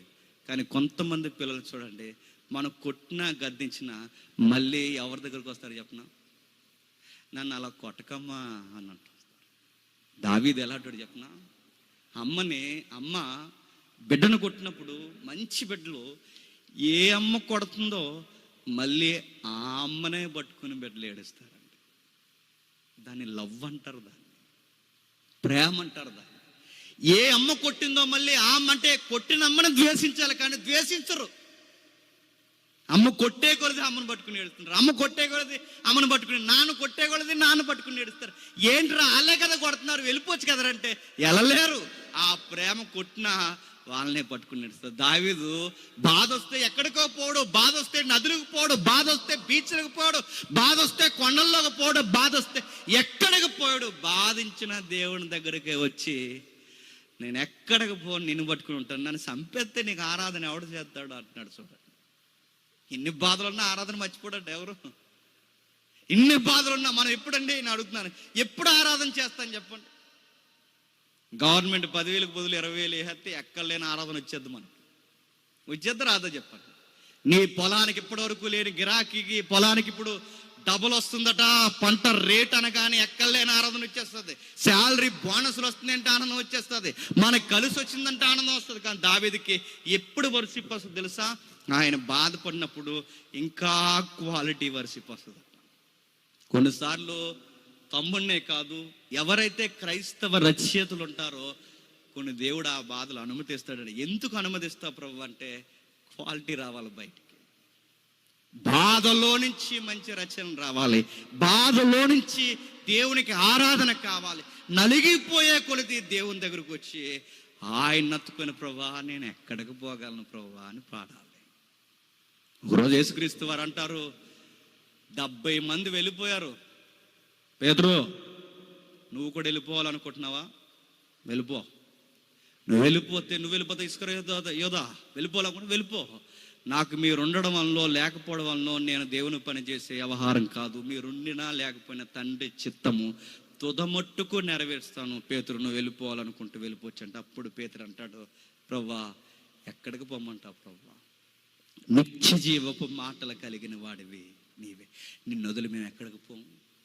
భక్తుల్లో ఆ సన్నటి తేగ కనబడుతుంది చూడండి, భక్తుల్లో ఆ ప్రేమ కనబడుతుంది చూడండి. ఎక్కడికి పోం? నువ్వు తిట్టినా మేము ఎక్కడికి పోం, నువ్వు కొట్టినా మేము ఎక్కడికి పోం, మమ్మల్ని ద్వేషించినా ఎక్కడికి పోం, మమ్మల్ని శ్రమల గుండా నడిపించినా ఎక్కడికి పోం. దావీదు అంటున్నాడు, నన్ను ఎక్కడికి పొమ్మంటా ప్రభువా? నన్ను గద్దించు, కొట్టు, తిట్టు, ఏం చేస్తావో అను, ఎంతగా అడవుల గుండా నడిపించేస్తావో నడిపించాయి. కానీ అడవుల గుండా నడుస్తూనే పాటలు పాడుకుంటూ వెళ్ళిపోతాం. ఎక్కడెక్కడ కన్నీళ్ళు కార్పిస్తావో కార్పించు, ఆ పరుపుల మీద నిద్రపోయి కన్నీరు కారుస్తూనే మూలుగుతూనే స్వరాలు బయటకు తీస్తాను. నాకు సంతోషించినప్పుడు నీకోసమే పాడతాను, నాకు ఆనందం వచ్చినప్పుడు నీకోసమే పాడతాను. నా జీవితంలో ఏం జరిగినా నిన్ను ఆరాధిస్తాను. ఇది ఆరాధనే కాదు ప్రభువా, నా బ్రతుకు పాఠాలు, నా బ్రతుకు పాఠాలే ఈ భక్తి జీవితానికి గీతాలు. ఈ గీతాలలోనే నిన్ను ఆరాధించుకుంటూ ముందుకెళ్ళిపోతాను. దావీదు అంటున్నాడు కిందికి, మరణమైనప్పుడు నేను కూర్చిన జ్ఞానం, మరణించిన అప్పుడుకున్న బ్రైట్నెస్ అంతే ఆయనకి. మరణమైన వారికి నేను కూర్చిన జ్ఞానము లేదు. పాతాళంలో ఎవరు నీకు కృతజ్ఞతాస్తుతులు చెల్లించెదరు? నేను మూలుగుచ్చు అలసి ఉన్నాను, ప్రతి రాత్రి కన్నీళ్లు విడిచుచు నా పరుపు తేలుచున్నది. ఎంత బాగుందో చూడండి. ఒక తండ్రి కొడుకు లేదా ఒక తల్లి బిడ్డను కొట్టేకూడదు, ఆ బిడ్డ వెనక్కి మళ్ళీ వాళ్ళ అమ్మను కౌగులించుకుని ఏడుస్తుంది అన్నది ఎంత వాస్తవమో ఇప్పుడు ఇక్కడ దావీదు కూడా చూడండి, ఇంత బాధపడుతూ ఒక మాట అంటున్నాడు, నేను ఏడుస్తూనే ఉంటాను, ఓ పక్క పాడుతూనే ఉంటాను. కొంతమంది చూసారా, బాధలు ఎక్కువైపోయినాయి అనుకోండి, ఇంక రానరా చచ్చికి అంటారు. ఎందుకురా? బయట వాళ్ళు అర్థం చేసుకోకపోయి, ఇంట్లో వాళ్ళు అర్థం చేసుకోకపోయి, చివరికి సన్నిధికి వచ్చి ఎంత పని చేస్తున్నా దేవుడు కూడా నాకు వాదార్పివ్వకపోతే ఎందుకురా చెప్పండి? అందుకే రానరా. ఈ గొట్టంగాలు ఎవరి మీద కోపమిస్తారు చెప్పిన? దేవుడి మీద అండి. ఏదో ఇంట్లో పెద్ద నీలాగా, ఏదో చుట్టంలాగా దేవుడి మీద కోపం ఇస్తారు. రాను ఇంక చచ్చి నాకు జవాబు ఇవ్వలేదు, నేను రాను. నాకు పని అవ్వలేదు, నేను రాను. నాకు ఇది నెరవేర్చలేదు, రాను. 3 రోజులు ఉపవాసం ఉన్నామండి, చేయలేదండి దేవుడు, రాను. 40 రోజులు ఉపవాసం ఉన్నానండి, దేవుడు నాకు చేయలేదండి, రాను. రాకపోతే పో. నేను రానంటే ఎవరి మీద కోపం ఇస్తున్నావు? అప్పుడప్పుడు ఇదో ఎక్స్ట్రీమ్ భక్తులు ఉంటారు చూసారా, రేపు నుంచి నేను ప్రార్థన చేయను. ఇటు ఎవరికి చేయవు? రేపు నుంచి నేను ప్రార్థన, నాకు పని చేయట్లేదని దేవుడు చేయను. ఇంకా మళ్ళీ దేవుడితో నేను కోపం ఇచ్చాను. దేవుడి మీద కోపం ఇచ్చడం ఏంటి? అసలు నీ పాస్టర్ నాకు అది రోడ్డు వచ్చేస్తుంటుంది ముందు. నీకు ఆ క్రిస్టియన్ లెసన్ చెప్పింది దేవుడి మీద కోపం ఇచ్చడం ఏంటి? ఒక ఆయన టీవీలో చెప్తున్నాడు, ఎక్కడున్నావు, దీవించేయాలి, ఫోన్లే అని మాట్లాడుతున్నా. ఏంటి ఈ గద్దింపులేంటి? ఒకసారి ఒక సిస్టర్ ఫోన్ చేసింది నాకు, చేసేయమంటని చెప్పిన, అన్నయ్య రేపు నుంచి డాడీతో మాట్లాడినంది. ఏమ్మా మీ నాన్నగారు ఏమన్నారు? ఏమన్నా డబ్బులు వేయలేదన్నా. ఈ నాన్న కాదన్నా, ఆ నాన్న అన్న. ఆ నానంటే దేవుడితో మాట్లాడినానే. ఏంటే మనం చెప్పానన్నా, నేను చెప్పానన్నా, అంతకు ముందు చెప్పానన్నా, ఎన్నిసార్లు ప్రేయర్లు చెప్పానన్నా, నేను అన్ని పని అవ్వట్లేదని, అందుకే మాట్లాడినన్నా అన్నా. ఇప్పుడు నువ్వు మాట్లాడకపోతే పరలోకం కంగారు అయిపోయి సింహాసనం మీద దేవుడికి అయ్యో అయ్యో మాట్లాడిపోతే ఎలా అని నేను ఏదో ఈడ బిల్డప్ పెట్టిన అడుగుతున్నాను. దావీదుకే లేదు, కొట్టే కొలిది కొట్టు ప్రభువా, గట్టి కొట్టకు ప్రభువా అన్నాడు. గద్దించే కొలిది గద్దించు ప్రభువా, కోపంతో గద్దించక ప్రభువా అన్నాడు. నువ్వు ఎంత ఏడిపించి నాకు జవాబు ఇవ్వకపోయినా నేను వదిలి, నీ కాళ్ళు వదిలి నేను ఎక్కడికి పోవనని భక్తుడైన దావీదంటే నువ్వు దావీదు కన్నా గొప్పవాడువా, గొప్పదానివా అని అడుగుతున్నాను. దేవుడి మీద కోపం ఇచ్చడం ఏంటి? అప్పుడప్పుడు చూసారా, రానండి చర్చికి. ఎందుకు రాను? మా ఇంట్లో మా అన్నయ్య చచ్చిపోయాను, రానండి. మా ఇంట్లో మా ప్రియులు చనిపోయాను, రానండి. దేవుడికి దయ లేదని తీసుకెళ్ళిపోయాడంటే అడుగుతున్నాను. దావీదుకు పుట్టిన కొడుకుని తీసుకెళ్ళిపోయాడు, దావీదు వదిలేశాడా? తన పుట్టిన ప్రియుడు చనిపోయాడు, వదిలేశాడా? ఎన్ని జరిగినా ఏమైపోయినా సింహాసనం ఎక్కే ముందు ఎలా ఉన్నాడో, సింహాసనం ఎక్కినప్పుడు అలా ఉన్నాడు, సింహాసనం దిగినప్పుడు అలా ఉన్నాడు. మధ్యలో చిన్న చిన్న మరకలు ఆయనకు అనుకున్నప్పుడు దేవుడు ఆయన దులుమేడుస్తున్నప్పుడు ఒప్పుకున్నాడు. ప్రభువా నేను ఒప్పుకుంటున్నాను, ఈ బాధలను నువ్వు అనుమతించావని నేను ఒప్పుకుంటున్నాను, నేను సరి చేస్తావు నాకు తెలిసి ఒప్పుకుంటున్నాను. దేవుడు కొన్ని శ్రమలు కావాలని అనుమతిస్తాడు. దేవుడు కొన్ని శ్రమలు రోదన పుట్టిస్తాడు. అందుకే 6వ అధ్యాయం 8వ వచనంలో ఏమంటున్నాడు చూడండి. 6వ వచనంలో, నేను మూలుగుచ్చు అలసి ఉన్నాను, ప్రతి రాత్రి కన్నీరు విడిచుచు నా పరుపులు తేలుచున్నవి, నా కన్నీళ్ళ చేత నా పడక కొట్టుకొని పోతుంది. నేను అడుగుతున్నాను, నిజంగా పరుపు తేలిపోలేక సైంటిఫిక్గా ఎవడన్నా ఏడుస్తాడా? దాన్ని కావ్య వ్యక్తీకరణ అంటారు. అంటే బాధను వెలువరించడం, దుఃఖాన్ని రచనలో చూపించడం. ఆయన మాట్లాడుతున్నాడు చూడండి, నా పరుపు తేలుచున్నది, పరుపులు తడిచిపోయేలా ఏడుస్తున్నాను, పరుపులు తేలిపోయేలా ఏడుస్తున్నాను. మిమ్మల్ని అడుగుతున్నాను, అంత శ్రమ ఎప్పుడన్నా మన జీవితంలోకి వచ్చిందంటారు? వస్తే సూసైడ్ చేసి చచ్చిపోతాం మనం. అంత భక్తులం కాదు మనం. డాక్టర్ గారు పైనుంచి కిందకి ఇలా చూస్తే చాలు, ఆడ చూపుకే మనకు టెన్షన్ వచ్చేసి ఏదో అయిపోయింది నాకు అని చచ్చిపోతాం మనం. ఇంకేం చెప్పలేదు ఇక్కడ రిపోర్ట్లో. ఇంకేం చెప్తే ఇలా పైనుంచి కింద చూసి మీ వాళ్ళు ఎవరు రాలేదా అన్నాడంటే ఇంకంతే, వెళ్తున్నాను డాక్టర్ గారు, బిల్లాలు కడతారని వెళ్ళిపోతాను. నేను అడుగుతున్నాను, పరుపులు తేలిపోయేంత శ్రమ మనం నడుపుతున్నాను. అంత ఏడాలండి, కొన్నిసార్లు ఏడిపిస్తాడు. దేవుడితో చిన్న గొడవ ఏంటి చెప్పనా? ఎంత దగ్గర అయితే అంతగా నలిపెత్తాడు ఆయన. ఎంత దగ్గర అయితే అంత క్వాలిటీ కోరుకుంటాడు ఆయన. ఎంత దగ్గర అయితే అన్ని మొట్టికెళ్ళేసి ఇంకా బాగుండాలి నువ్వు అంటాడు. దేవుడు ఇష్టపడే కొలది ఇంకా నాణ్యత కోరుకుంటాడు. మీకు ఇంకా బాగా వినండి, భార్య భర్తల మధ్య ట్రూ లవ్ ఉంటుంది కదండి. వాళ్ళు గొడవ ఆడుకున్నప్పుడు ఒక మాట అంటారు, మీరు చూడండి. ఆడేమంటుందంటే, మీరు తిట్టండి, కొట్టండి, గోడకేసి గుద్దేయండి లోపల, కానీ మీరు ఏమైనా చేయండి, వాళ్ళు అన్నట్టు మీరు అనకండి, నేను తట్టుకోలేనంట. ఆ మాటకు అర్థం ఏంటి? నా తోటికాళ్ళన్నా నాకు బాధ లేదు, నా మరుదులు నన్నన్నా నాకు బాధ లేదు, నా ఇరుగు పొరుగు వారు నన్ను బాధ. ఎందుకంటే వాళ్ళ బాండింగ్ వేరు, నా బాండింగ్ వేరు. ఇప్పుడు నేను అంటున్నాను, వాళ్ళు మీరు ఒకటి కదండి, మీరు నేను వేరు. వాళ్ళన్న మాటే మీరు అంటే నేను అడుగుతున్నాను, నేను తట్టుకోలేను. దావీదు దేవుడి మధ్య ఉంటాడు. చెప్పిన ప్రభువా ఎవరెన్ని మాట్లాడినా పర్లేదు నువ్వనకు. దావీదు కూడా దావీదుతో దేవుడు అంటున్నాడు, ఇదిగో బయటోళ్ళు ఎన్ని చేసినా నేను పెద్ద శిక్షించడానికి ఒక అడుగు ఆలస్యం చేస్తానేమో, కానీ దావీదు నువ్వు చేయకూడదయ్యా అంటాడు. ఎందుకంటే నీకు నాకున్న బాండింగ్ వేరు.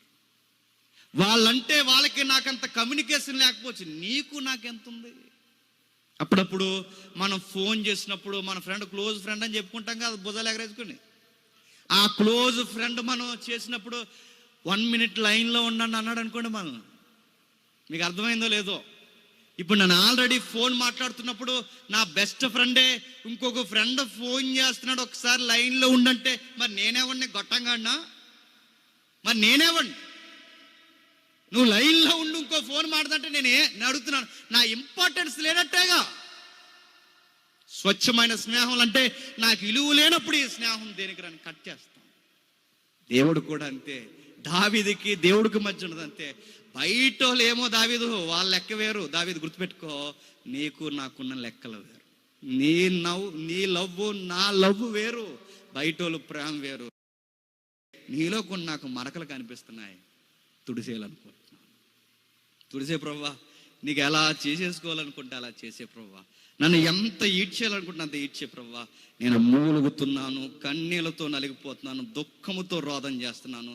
నువ్వు ఇన్ని చేస్తున్నావని నీ మీద నేను కోపం ఇచ్చున్నాను, ఇంకా నిన్ను ప్రేమిస్తాను. ఇది పాటలా ఉందండి? చెప్పండి, ఇది పాటలా ఉందా? మన బ్రతుకులకి పాఠంలా ఉందా? చెప్పండి. పాట ఇలా ఉండాలి తమ్ముడు. అందుకే అనుభవాలు, ఏ రచయిత రాసిన వాక్యానుసారమైన అనుభవాలు బ్రతుకు పాఠాలే పాటలు అవ్వాలి. దావీదు అనుభవాలే పాట అయింది, దావీదు భక్తే పాట అయింది. ఏడుస్తున్నాను ప్రభువా, ఏడుస్తున్నాను. దావీదులో ఉంటే ముచ్చటండి చెప్పిన, ఎవరు ఏడిపోతున్నారో వాళ్ళ దగ్గరికి వెళ్ళి చెప్పుకుంటాడు, అది గొడవ. ఇప్పుడు మనల్ని ఏడిపించినోడి దగ్గరికి వెళ్ళి మనం చెప్పుకుంటామండి. దావీదు ఏంటి చెప్పిన, ఏడిపించేవాడు దేవుడే, ఓదార్చేవాడు దేవుడే, కొట్టేవాడు దేవుడే, ముద్దెట్టేవాడు దేవుడే, లేవనెత్తువాడు ఆయనే, కృంగదీయవాడు ఆయనే, అన్నీ చేయవాడు ఆయనే. ప్రభా నాకు సింహాసనం నేనున్నా, బంగారం ఉన్నా, బెచ్చబా పక్కన ఉన్నా, ప్రభా నాకు అర్థమైంది ప్రభా, నువ్వు ఉండా, నీ దగ్గరికి నేను వచ్చి ఏడ్చేస్తున్నాను. ఒక విషయం అర్థమైంది ప్రభా, ఈ చారము చేత నా కండులు గుంటలు పడుచు. ఎంత ఏడ్చుంటారు? ఎక్కువ ఏడ్చారనుకోండి, ఇక్కడ ఏమవుతుంది తెలుసా? ఇలాగో గుంట వస్తుంది, ఇలాగో గుంట వస్తుంది, దాని మీద బ్లాక్ సైడ్ వస్తుంది. మీరు చూడండి, దావీదు కళ్ళు ఎలా అయిపోయాట, బ్యూటీ పోయిందట, ఆ సొగసు తగ్గిపోయిందట, గుంటలు పడిపోయాట, బ్లాక్ షేడ్స్ వచ్చేసాయట. ఆ కింద అంటున్నాడు, నాకు బాధ కలిగించు వారి చేత అవి చిరి. ఇప్పుడు ఓపెన్ అయిపోయాడు. నేను ముగిస్తున్నాను, జాగ్రత్తగా వినండి. అంటే ఇన్ని రోజులు వచ్చిన బాధలు, లేదా ఇప్పటి వరకు మనం చదువుకున్న వచనాలు, ఈ బాధలు ఎవరో తెచ్చారట. మరి ఇప్పటి వరకు దేవుడికి నీకు ఏదో వైరం ఉన్నట్టు మాట్లాడా? అవును, వైరం ఏమి ఆయనకి నాకు లేదు, కానీ ఆయన అనుమతించాడు కాబట్టి వచ్చాయి అన్నది నాకు క్లారిటీ ఉంది. ఈడన్నాడంటే ఆయన అనుమతి లేని అండవు. ఒకవేళ ఆయన అనుమతి లేకుండా అంటే ఆడు పళ్ళు ఉండవు, నోరు ఉండవు. వీడినన్ను అంటున్నాడంటే ఆయన అనుమతి లేకుండా ఉండదు, ఆయన అనుమతి ఇచ్చాడు కాబట్టి అంటున్నాడు. ఎవడ ప్రభువా, ముందు నీ ఎదుటి నేను ఎలా ఉండాలి, నీతో సమాధాన పడుతున్నాను, నెక్స్ట్ నన్ను అన్నవారికి నేను ఆన్సర్ ఇవ్వాలనుకున్నాను. అంటే ముందు మనం దేవునితో బాగున్నామా లేదా ముందు అది సర్దేసుకోవాలి. తర్వాత ఎవడం మనల్ని అన్నాడో చెప్పండి, అప్పుడు ఆన్సర్ చేయాలి. మనం ముందు ఏం చేద్దాం? బయటోడికి ఆన్సర్ ఇచ్చేద్దాం. మన భక్తులు ఉండే లోపం అది.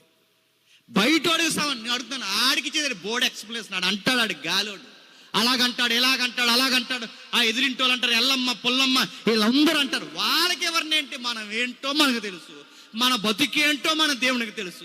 మనం ఆయన ఎదుట ఎలా ఉన్నాం? ప్రభువా, ఈయన శ్రమలు వస్తున్నాయంటే బహుశా నీకు కూడా నచ్చినవి ఏమైనా ఉన్నాయా? నేను ఒప్పుకుంటున్నాను, ముందు నీతో నేను సమాధాన పడతాను, అప్పుడు ఈ జవాబు బయటోడికి చెప్తాను. నా ప్రవక్తనతోనే ఆడికి సమాధానం చెబుతాను.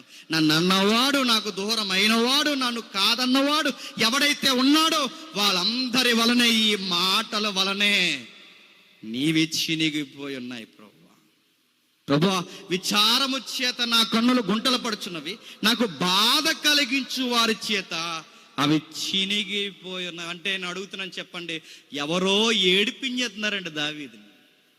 ఒక టీం వర్క్ చేసినట్టు చేస్తున్నారు ఆ సౌలు వీళ్ళందరూ కలిసి. మాట్లాడుతున్నారు, తరుముతున్నారు, రకరకాల విషయాలు క్రియేట్ చేస్తున్నారు, చిన్న చిన్న పిల్లగాల్ని మీదకి లెగ్గొడుతున్నారు. ఆ సిమి అన్నవాడు ఎలా చూడండి, అసలు సిమిని ఎప్పుడూ చూడలేదు, వాడు కూడా దావీదుని అంటున్నాడు. ఇంతమంది దావీదుని అంటున్నప్పుడు దావీదు అంటున్నాడు, వాళ్ళు అంటున్నారు ప్రభువా, వాళ్ళ వలనే నేను ఇలా అయిపోయాను, నువ్వు అనుమతించావు.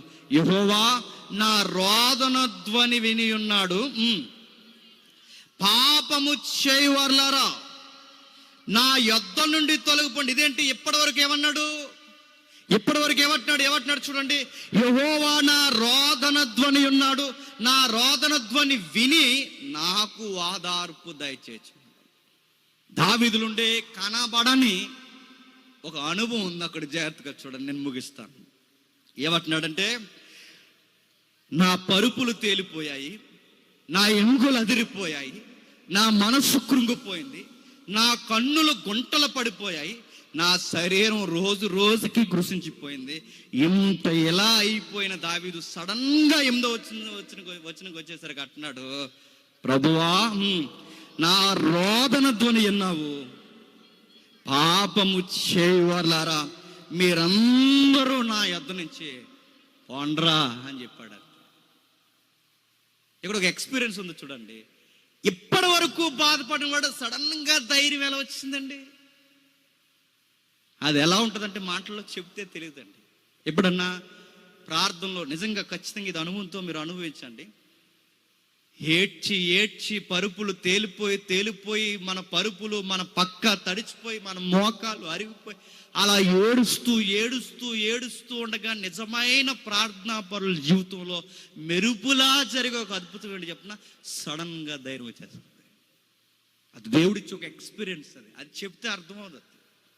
అరే నిన్నటి వరకు కృంగిపోయా, మొన్నటి వరకు చచ్చిపోయేలా ఉన్నావు, ఈరోజు ఇంత ధైర్యం ఎలా వచ్చిందంటే ఏమో తెలియదు.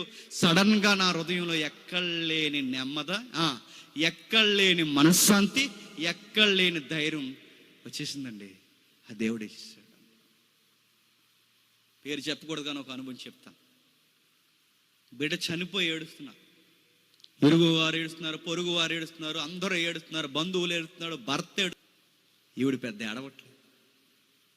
స్టార్టింగ్లో చనిపోతాడన్నప్పుడు ఏడ్చింది, తర్వాత ఏడవట్లేదు.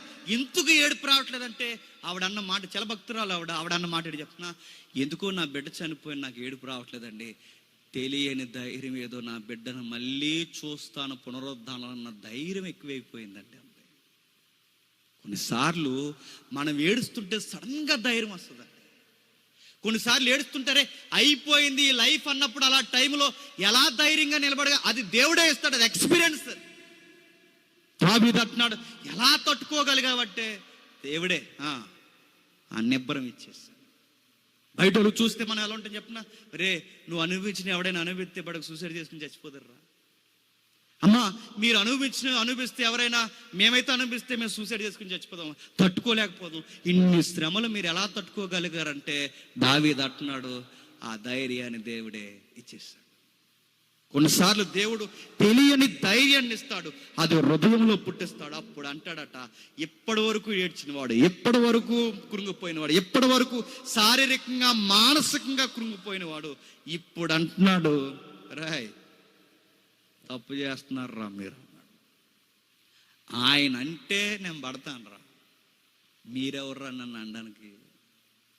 ఆయన తిడితే నేను పడతాను రా, ఆయన కొడితే నేను పడతాను, ఆయన ఏమన్నా అంటాను.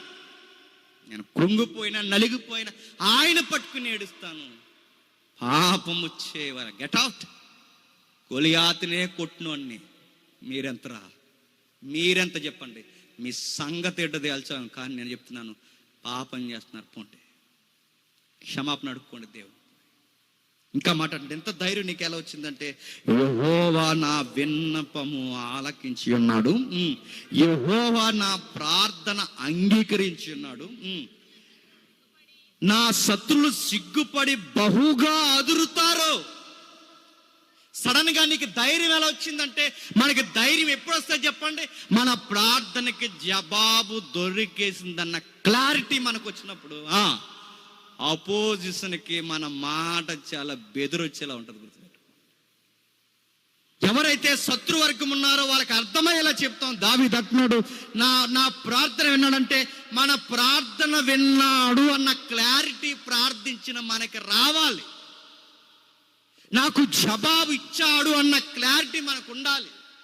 నాకు జవాబు ఇవ్వట్లేదు, రేపు నీ చర్చికి రాను అనకూడదు. గుర్తుపెట్టు, నాకు జవాబు ఇచ్చాడు, నాకు సమాధానం దయచేస్తాడు, నాకు శాంతిని అనుగ్రహించాడు, నాకు సమాధానకరమైన వాతావరణంలో దేవుడు నన్ను నడిపించాడు. యెహోవాకి నేను ప్రార్థన చేస్తే ఖచ్చితంగా ఆయన నా ప్రార్థన వింటాడు అని ఇప్పుడు అంటున్నాడు. చూడండి, నా శత్రువులందరూ సిగ్గుపడి బహుగా అదురుచున్నారు, ఆకస్మికంగా సిగ్గుపడి ఎనుకకు మల్లుదురు. ముగిస్తున్నాను, వినండి ఏమంటున్నాడండి. అక్కడ ఒక రెఫరెన్స్ కోట్ చేస్తున్నాడు చూడండి. ముందు ఎవరు అదిరిపోయారండి? దావీదు అదిరిపోయాడు. ముందు ఎవరు నలిగిపోయారండి? దావీదు నలిగిపోయాడు. ముందు ఎవరు కృంగిపోయారండి? దావీదు కృంగిపోయారు. ఎవరిని బట్టి కృంగిపోయారండి? ఆయన ద్వేషించే వ్యక్తులను బట్టి కృంగిపోయాడు. ఇప్పుడు అంటున్నాడు సమాధానం దొరికాక, ఎప్పటి వరకు నేను అదిరిపోయాను చెప్పండి. రై, మీ టైం స్టార్ట్ అయింది, మీకు స్టార్ట్ అవుద్ది ఇక రగడ అని చెప్పాడు. ఎప్పటి వరకు నేను అదిరిపోయాను, ఎప్పటి వరకు నేను కృంగిపోయాను, ఎప్పటి వరకు నన్ను సిగ్గుపడేలా చేశారు, ఎప్పటి నుంచి మీరు అదిరిపోతారు, టెర్రర్ మీకు స్టార్ట్ అవుద్ది సార్. భక్తులుగా మనం నేర్చుకోవాల్సింది ఏంటి చెప్పనా? ఏదైనా శ్రమ వచ్చినప్పుడు, ఇబ్బంది వచ్చినప్పుడు, ఎవరైనా మనం బాధ పెట్టినప్పుడు వాళ్ళ మీద పిడిగడిపోవాలని ప్రార్థన చేయకండి. ముందు దేవా నీకు నాకు అసలు ఎలా ఉంది ఈ సహవాసం అని ముందు క్లారిటీ తెచ్చుకోండి. ఏదన్నా శ్రమ వచ్చినప్పుడు దేవుడి దగ్గర ప్రభువా వాళ్ళకంటే నేను నచ్చలేదు, నీకు కూడా నేను నచ్చలేదా, నచ్చేలా నన్ను అడిగాను ప్రార్థన చేయండి. అంటే ముందు దేవుడితో మనకి సమాధానం వచ్చిన తర్వాతే చెప్పండి బయటోళ్ళకి సమాధానం చెప్ప. బయటోడు ఎప్పుడు వాగుతాడండి, వాళ్ళకి సమాధానం చెప్పండి. సమాధానం చెప్పడం అంటే ఆ వీడియోకి ఈ వీడియో కౌంటర్ చేయమని కాదు. సమాధానం చెప్పడం అంటే మన సక్సెస్తోనే వాళ్ళకి సమాధానం చెప్పాలి. మనం బట్టలు వేసుకుంటే ఏడుతున్నారు అనుకోండి, ఇంకా మంచి బట్టలు వేసుకోవాలి, సత్తాడు ఇంకా బీపీ షుగర్ వచ్చి. మనం మంచిగా సేవ చేస్తే ఏడుతున్నారు అనుకోండి, ఇంకా మంచిగా సేవ చేసేయాలి. మనం పాడుతూ ఏడుస్తున్నారు అనుకోండి, ఇంకా బాగా పాడాలి. మన సక్సెస్ వాళ్ళకి ఏమో చెప్పండి, షుగర్ వచ్చేయాలి, షుగరు గుర్తెట్టుకోండి. అలా చెప్పాలి. దావీదు అంటున్నాడు, రే ఎప్పటి వరకు నేను అదిరిపోయాను, ఈ రోజు నుంచి మీరు నన్ను చూసి అదిరిపోతారు, బెదిరిపోతారు. నా సక్సెస్ రేటింగ్ మీరు చూసి నోరు మూసుకుని సిగ్గుపడతారు. ఆకస్మికంగా అన్న పదానికి ఒక ఆయన భలే పదం వాడాడు, స్టోరీలు మారిపోతాయి అన్నాడు. మీ చరిత్రలు మారిపోతాయి, మీ జీవితాలు మారిపోతాయి. నా జీవితం లేకుండా చేయాలనుకున్నారు, నేను చెప్తున్నాను మీకే జీవితం లేకుండా పోతారు. నేను మాట అనొచ్చు లేదో నాకు తెలియదు, కానీ ఈ ఎక్స్పీరియన్స్ నేను ఫేస్ చేశాను. ఇదే నెలల్లో నన్ను లేకుండా చేయాలనుకున్నారు, నాకు మీటింగ్స్ లేకుండా చేయాలనుకున్నారు, నన్ను ఇబ్బంది పెట్టారు, నా మీద రిపోర్ట్స్ రాశారు, బాప్టిజాలు ఇస్తున్నాను ఫోటోలు మా ఎస్పీకి చూపించారు, సువార్త చేస్తున్నానని లైవ్ మెసేజ్లు పెట్టారు. విషయం ఏంటి చెప్పిన ఈ రోజు వాళ్ళకి సువార్తే లేకుండా పోయింది. అలా ఉంటుంది మన మౌనం. నాకు పరిచర్య లేకుండా చేయాలనుకున్నారు, వాళ్ళకి పరిచర్య లేకుండా పోయింది. గొడవలే. మనం అలా నిలబడాలి. ఇదే ఇయర్లో నాకు లైఫ్ లేదన్నారు, ఇదే నెల తిరిగి వచ్చేసరికి నాకు బ్యూటిఫుల్ లైఫ్ ఇచ్చాడు. అది నేను ఎందుకు చెప్తున్నాను చెప్పిన, బయట వాళ్ళకి ఆన్సర్లు చేసే సమయం ఒకటి ఉంటుంది, అది చేయకూడదు. గుర్తుపెట్టుకో. బయట లోకం అది ఆన్సర్ చేయండి అంటున్నారు. ఎందుకు చేయాలి? అడిగిన దేవుడు అడిగి చేయడానికి. దేవా వాళ్ళు అంటున్నారంటే నీ ఎదుటి నేనేమైనా బాగాలేదా? చెప్పురోవ్వా, నేను మాట నేను క్లారిటీగా అడుగుతున్నాను, కొట్టు, తిట్టు, గద్దించు, నీ ఉగ్రతని దయతో నా మీద శిక్షించు. ఒక మాట అడుగుతున్నాను ప్రభువా, నేను లేకపోతే నీకు పాటలు ఎవరు పాడతారు? నేను లేకపోతే ప్రసంగాలు ఎవరు చెప్తారు? నేను లేకపోతే ఈ సేవ ఎవరు చేస్తారన్న ఆ చిన్నపాటి గారాభం ప్రేమ దేవుడి దగ్గర నీకు ఉంటే, నేను మళ్ళీ చెప్తున్నాను, దేవుడు నవ్వుకుని అంటాడు, సర్లేరా అంటాడు. గుర్తుపెట్టుకో, దేవుడు మనకు క్షమిస్తే ఇది లవ్ అండి. ఆ లవ్లో మనం ఆయన దగ్గరికి వెళ్ళిపోతే దేవుడు అంటాడు, కొన్ని విషయాలు నువ్వు నేర్చుకుంటావనే ఇవి అనుమతించాను. దావీదు, ఇప్పుడు నిలబడు, నేను నిలబడిన విధానమే చెప్పు. వాళ్ళకు ఒక పాఠం అవ్వాలి. దావీదు అన్నాడు, దేవుడు దావీదు వదిలేశాడు, దేవుడు దావీదుతో లేడు, దేవుడు దావీదుని పక్కన వేసాడు, దేవుడు పూర్తిగా దావీదుని ఎడబాటాడని. ఇప్పుడు ఈ పాట రాసి అంటాడు, రే దేవుడు దావీదుతోనే ఉన్నాడు. ఆయన ఉన్నాడు అనడానికి నా ప్రార్థనకి జవాబు వచ్చింది. ఆయన నాతో ఉన్నాడు అనడానికి ఇంత శ్రమలో ధైర్యం వచ్చింది. ఆయన నాతో ఉన్నాడు అనడానికి ఇదిగో ఈ అనుభవాల్లో నుంచి ఒక పాట వచ్చింది. బాబు మెయిన్ సింగర్, ఈ పాట పాడిన వాళ్ళందరికీ అర్థమయ్యేలాగా ప్రధాన గాయకుడా హై నోట్లో పాడన్నాడు. హై నోట్ తెలుసుగా, గట్టిగా పాడాలి. వర్షిప్ సాంగ్ ఇది అని చెప్పాడు. నా లైఫ్ సాంగ్ ఇది. ఇది గట్టిగా పాడాలి, వినేవాడికి కూడా ఎముకలు అదిరిపోవాలి, వినేవాడికి కూడా ఆ మాటల్లోని మాధుర్యం వారికి అర్థం అవ్వాలి. ఈడు దేవుడు మనుషుడా, మ్యాన్ ఆఫ్ గాడ్ అని తెలియాలి. ఇప్పుడు చెబుతున్నాను, ఎవరి జీవితంలో అయినా కష్టం వచ్చినా, ఇబ్బంది వచ్చినా, శ్రమ వచ్చినా, బాధ వచ్చినా దేవుడి మీద కోపం ఎంచుకోండి, మళ్ళీ ఆయన్ని పట్టుకోండి వెళ్ళి. ఎవరైనా శ్రమల గుండా మనల్ని నడిపిస్తున్నప్పుడు దేవుడు అనుమతి ఇచ్చాడు మీకు అర్థమైతే ఆయన దగ్గరికి పోయి బతిమలు అడగండి, ప్రభువా ఏంటి ప్రభువా తట్టుకుని ఓపిక నీ ప్రభువా అని. మనకు ప్రార్థన చేయడం కూడా రాదు మనకి. ప్రభువా December 31 దాటేస్తున్నాం ప్రభువా, January 1 కల్లా కష్టాలని తీసే ప్రభువా అంటాం. ప్రార్థన రాకపోతే, ప్రార్థన వస్తే ఏమంటాం చెప్పనా, 31 అయిపోయింది ప్రభువా, January 1 కూడా వస్తున్నాం ప్రభువా. ప్రభువా శ్రమలు తీసేయమని నేను అడగట్లేదు కానీ ప్రభువా, శ్రమలను జయించే శక్తిని ప్రభువా అని అడుగుతాను. నా ఇరుకులు తీయని నేను అడగట్లేదు ప్రభువా, ఇరుకులలోనే విశాలతని అడుగుతున్నాను. ఈ అనుభవాలు కీర్తనలు చదివితేనే వస్తాయండి. ఈ భక్తుల యొక్క నలిగిపోయిన ఆ సువాసన మనం అనుభవించినప్పుడే మన ప్రార్థనలు బాగుంటాయి, మన మాటలు బాగుంటాయి, మన నిర్ణయాలు బాగుంటాయి, మన ప్రసంగాలు బాగుంటాయి, ఆ భక్తి వైరాగ్యం కనబడుతుంది. దావీదు చెబుతున్నాడు, ప్రభువా నిన్ను విడువను ఎడబాయను, నిన్ను వదిలి నేను ఎక్కడికి పో. అందుకే ఏడ్చాను, ముందు నీ దగ్గర ఏడ్చాను, తర్వాత ధైర్యం నేను తెచ్చుకున్నాను. ఇప్పుడు నా శత్రువులకి సమాధానం చెప్తున్నాను, రే దేవుడు నేను ప్రార్థన చేస్తే వింటాడు రా, నోరు మూసుకొని రా, మీకు నేను చెప్పేదేట్రా అన్నాను ప్రభు అని చెప్తున్నాను. ఆయన బాధే ఒక పాట అయింది, మన బాధ అరుగులకి పరిమితమైంది. మన బాధ ఎక్కడ చెప్పుకుంటే చెప్పినా, ఎల్లమ్మకి పుల్లమ్మకి అరిగి మీద ఎదిరింటోళ్ళు పుల్లకి అలా జరిగిందండి, దేవుడు కూడా ఇట్టనండి మమ్మల్ని కరుణించట్లేదండి వాళ్ళు. ఆ ఎల్లమ్మ ఏమన్నా పెద్ద ప్రవర్తన ఆవిడకి చెప్తున్నావు, ఆవిడ ఎందుకు చెప్తున్నావు? ఆడికి చెప్తాం, ఈడికి చెప్తాం, బాధపడిపోతాం, చీకట్లోకి పోతాం, మూలన కూర్చుంటాం, నది దగ్గర పోతాం, మూలన కూర్చుంటాం, గొట్ల మీద కూర్చుంటాం, సేల్లో కూర్చుని అలా గడ్డల కింద సేలేట్టుకుని అలా ఏడుతాం. మానే ఆ ఏడిపేదే ఎల్లమ్మ పుల్లమ్మ గొట్టు దగ్గర అక్కడ దగ్గర పెట్ట దగ్గర కాకుండా ఆ ఏడ్చే ఏడుపు దేవుడి దగ్గర ఏడు, పరుపులు తేలిపోయేలా ఏడు, కళ్ళు గుంటలు పడిపోయేలా ఏడు, గుండెలు చితికిపోయేలా ఏడు, గుండెలు బాదుకునేడు, ఎంత ఏడాలో ఏడు. ఆయన దగ్గర ఆ గదిలో ఏడు, ఆయన పాదాలు పట్టుకుని నీకు తెలియకుండా సడన్గా ఒక ధైర్యం వస్తుంది. ప్రభువా ఇప్పటి వరకు లేని ధైర్యం ఎలా వచ్చిందంటే ఆ ప్రేయర్లో దేవుడు వస్తుంది. అదే అద్భుతం, అది పరిశుద్ధాత్ముడి వల్ల కలిగే అద్భుతం. సడన్గా ధైర్యం వస్తుంది, ఎక్కడ లేని ధైర్యంతో బయటకు వచ్చి అంటాం, నడండి ఆ శ్రమను ఎదుర్కొందాం, ఏం జరుగుతుంది అదే జరుగుద్దని. ఆ ధైర్యం మనకు, ఆ తెగింపు మనకు వచ్చేస్తుంది. దావీదు ఆ తెగింపును చూపించాడు. ఈ కీర్తన ఇలా చదువుతుంటే బాగా భక్తితో దీన్ని ధ్యానించండి. దావీదే కాదు, ప్రభు అయిన యేసుక్రీస్తు వారు కూడా కనబడతారు ప్రతి కీర్తనలో. ప్రభు అయిన యేసుక్రీస్తు వారు, ఇందులో యేసుక్రీస్తు వారు ఎలా ఉన్నారంటే ఉన్నారు. మీరు చూడండి 6వ అధ్యాయం మొదటి వచనం చదవండి, ముగించుకుందాం. యెహోవా నీ కోపము చేత నన్ను గద్దింపకము,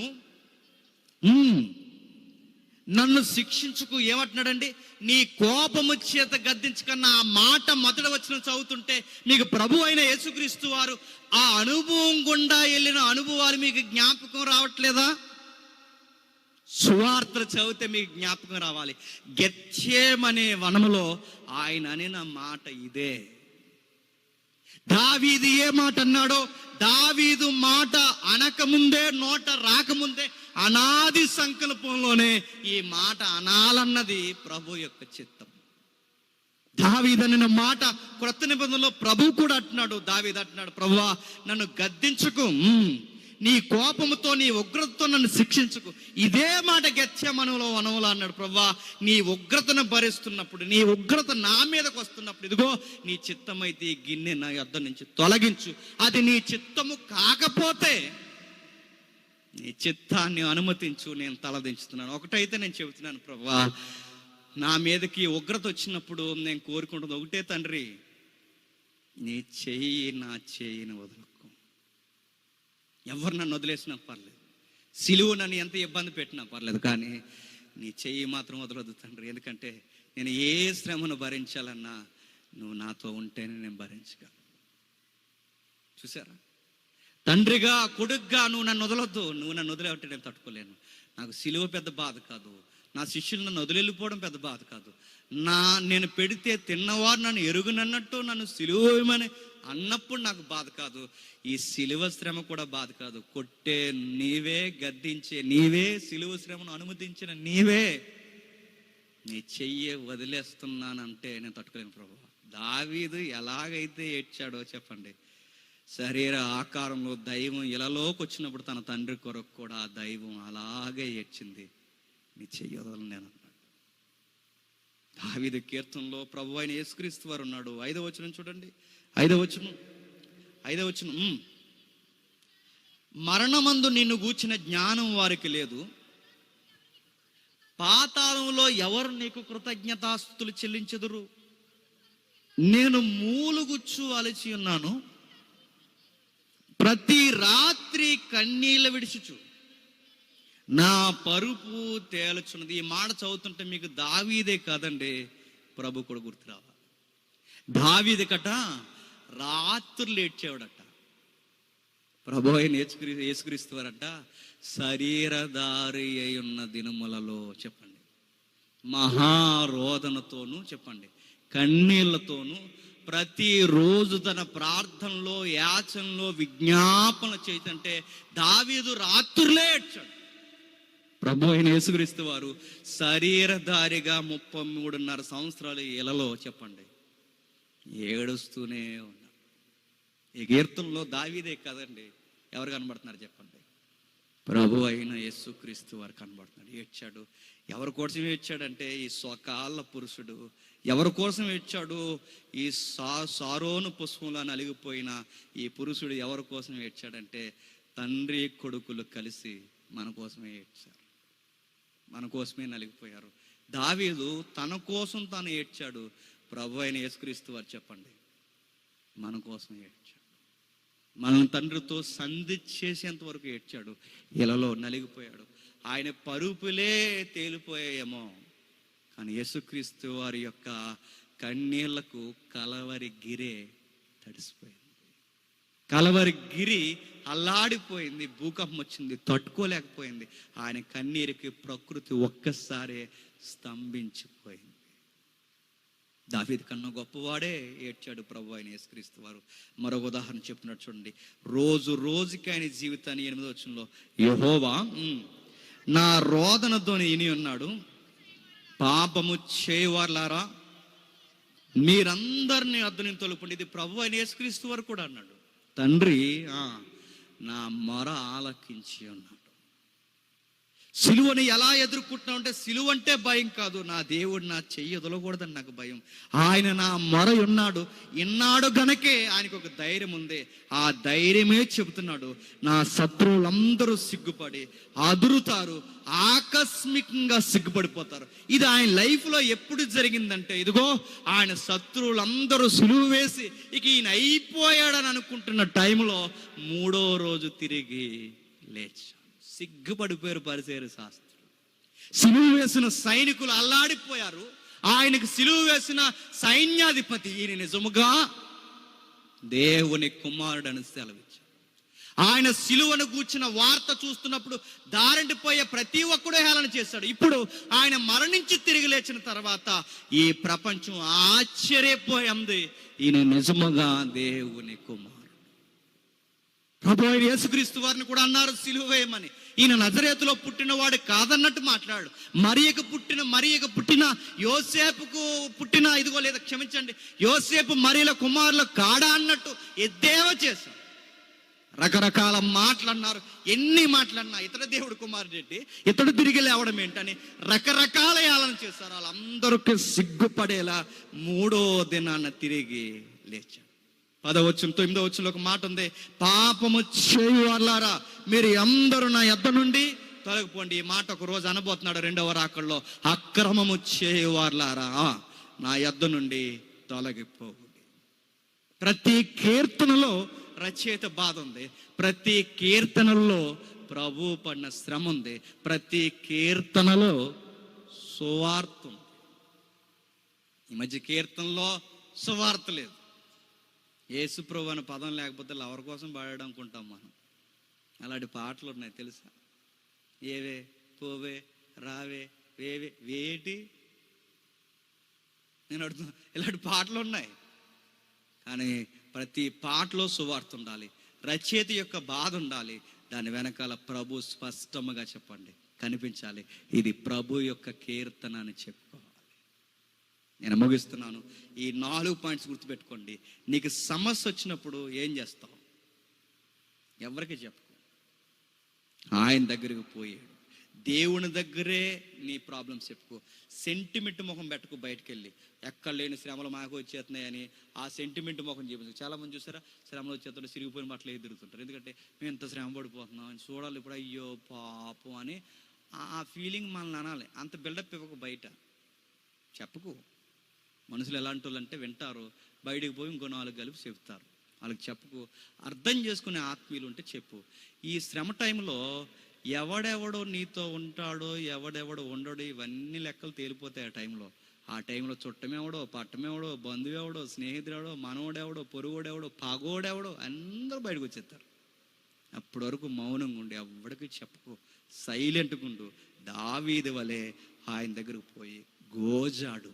సంటి బిడ్డ తల దగ్గరకు పోయి తల్లినే పట్టుకుని ఏడ్చినట్టు మళ్ళీ దేవుడినే పట్టుకుని ఏడు. ఎంత ఏడవాలో అంత ఏడు. కిందకి చెప్తున్నాడు, దేవుడు మనం శిక్షిస్తున్నప్పుడు ప్రభువా ఇది శిక్షగా వద్దు, శిక్షణగా నాకు నేర్పించని బతిమాడుకో. నువ్వు శిక్షిస్తే చచ్చిపోతాను, నాకు శిక్షనివ్వి, నేను నేర్చుకుంటాను. 3వది, నీకు ఏదైనా అనిపిస్తే అది దేవుడి దగ్గర చెప్పు. నీ హృదయంలో ఉన్నదంతా చెప్పు. నీ హృదయంలో ఉన్నది నీ నోటిని, నీ హృదయాన్ని, నీ కౌగిట్లో ఉన్న దాని దగ్గర కూడా అదుపు చేసుకో. హృదయాన్ని ఆయన దగ్గరే కుమ్మరించు, ఆయనకే చెప్పుకో. 4వది, ఇలా ప్రార్థన చేసిన తర్వాత చేయి ఎప్పటి వరకు చేయాలంటే సడన్గా ఒక రోజు ధైర్యం వస్తుంది. ఆ ధైర్యం అనే ఆ ఎక్స్పీరియన్స్ వచ్చేంత వరకు ప్రేయర్ చేయడం ఆపొద్దు. మొన్న ఒక అన్న ఉన్నాడు భీమవరంలో, ఆయనకి ఏదో ప్రాబ్లం వచ్చింది. ఆ ప్రాబ్లం వచ్చినప్పుడు ఎలా ఫేస్ చేసావంటే అర్థమైపోయిందండి ఆ ప్రాబ్లం, చచ్చిపోతాను అనుకున్నాడంట. మరి ఎలా వచ్చింది ధైర్యం అనగానే నాకు ఒకటి అనిపించింది, అన్నయ్య నేను మోకాళ్ళు వేస్తాను, ప్రార్థన చేశాను, ఎంత తేడాలు దేవుడి దగ్గర వేస్తాను, సడన్గా నాకు ఎందుకో ఎక్కడ లేని ధైర్యం వచ్చేసింది అన్నయ్య అన్నాడు. ఆ ధైర్యం వచ్చింది. తర్వాత నాకు వచ్చిన శారీరకమైన ప్రాబ్లం కూడా పోయింది. నేను చాలా హ్యాపీగా ఉన్నాను. మొత్తం సమస్య పోయింది. నేను ఎంతమంది తిరిగానో నాకు ఎవ్వరు ధైర్యం చెప్పలేదు. ఆ ప్రేయర్లోనే ఎక్కడ లేని ధైర్యం నాకు వచ్చింది. ఆ ఎక్స్పీరియన్స్ తెచ్చుకోండి. ఇప్పుడు ఇన్నొస్తే నిజంగా నీకు ఈ అనుభవాలు వస్తే, ప్రభువా నాకు వచ్చిన అనుభవాలు ఎదుటి చెప్పాలనుకుంటున్నాను అనుకుంటావా? ఒక ప్రసంగం చెప్పు. లేదు నాకు ప్రసంగం రాదంటావా? ఓ పాట రాయి. ఓ పాట రాదంటావా? అది వచ్చి రాని ట్యూన్ మీద నువ్వే పాడి ఏదో లెక్క కలుపుకో. అది కూడా నీకు రాదంటావా? నీలాగే బాధలు పడినోళ్ళు ఎవరైతే ఉంటారో, ఆల్రెడీ పాట రాసిన వాళ్ళు ఉంటారు. పురుషోత్తం చౌదరి గారు, రాజాబాబు గారు ఇలాంటి వాళ్ళు ఉంటారు. వాళ్ళు ఇలాంటివి పడ్డారు, వాళ్ళ బాధలు. ఏసన్న గారు ఇలాంటి బాధలు. ఆ పాటలు తీసుకుని ఆ బాధని మనసారా ఎంత ఏడ్చి పాడాలో అంత ఏడ్చి పాడే మళ్ళీ నీకు ఎక్కలేని ధైర్యం ఇచ్చేస్తుంది. కాబట్టి కీర్తన నీకు నాకేం నేర్పించాడంటే, హై నోట్లో పాడని ప్రధాన గాయకులారా, అష్టమ శృతి మీద పాడండి, తంతి వాయిద్యం వాడండి. ఎందుకంటే తంతి వాయిద్యం వాడకపోతే ఈ ఒరిజినాలిటీ పోతుంది అన్నాడు. ఇప్పుడు తంతి వాయిద్యం వాయించకుండా ఎవడో ఫ్లూట్ వాయించాడు అనుకోండి, ఎలా ఉంటుందండి? ఇప్పుడు తమ్ముడికి ఒక ఫీల్ ఉంటుంది, ఆ ఫీల్నే పాడాలి, అప్పుడే ఆ ఫీలింగ్ బయటకు వస్తుంది. తమ్ముడికి నేను ఇచ్చే సలహా ఏంటంటే, రాజీ పడొద్దు.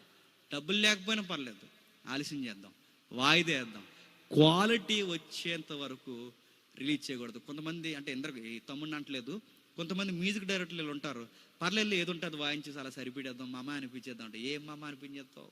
దీని కాల్ సంబరాల సాంగా ఏదో పెట్టి నడిపించేద్దాం, ఏమి నడిపించేస్తాను అడుగుతున్నాను. అది రాజీ పడద్దు. ఎందుకంటే బయటలో ఒక పాటకు అంత క్వాలిటీ తీసుకున్నప్పుడు మనం దేవుని పాట మనం ఎంత క్వాలిటీ తీసుకోవాలండి? అది వచ్చేంతవరకు అందుకే దావీదు జాగ్రత్త తీసుకుంటున్నాడు. ఏ ఇన్స్ట్రుమెంట్ పెడతా ఇన్స్ట్రుమెంట్ ప్లే చేయకండి, తంతి వాయిద్యమే వాడండి, అష్టమ శృతి మీదే పాడండి, ప్రధాన గాయకుడే దీన్ని నడిపించాలి, అప్పుడు ఇది వర్షిప్ చేయండి, అనేకులకు దీవెనకరంగా ఉంటుంది అన్నాడు. ఉంది ఈ రోజుకి ఈ సభలో ఇప్పటి వరకు ఎప్పుడో రాసిన కీర్తన ఈ రోజుకి మనందరికీ చెప్పండి దీవెనకరంగా ఉంది. అలాగే తమ్ముడి కీర్తనలు ఉండాలి, ఇంకా తమ్ముళ్ళు ఎవరైతే ఉన్నారో వాళ్ళందరి కీర్తనలు ఉండాలి. ప్రతి కీర్తనలో సువార్త ప్రభువు స్పష్టముగా లోకానికి కనిపించాలి. దేవుడు మిమ్మల్ని దీవించును గాక. ఆమేన్.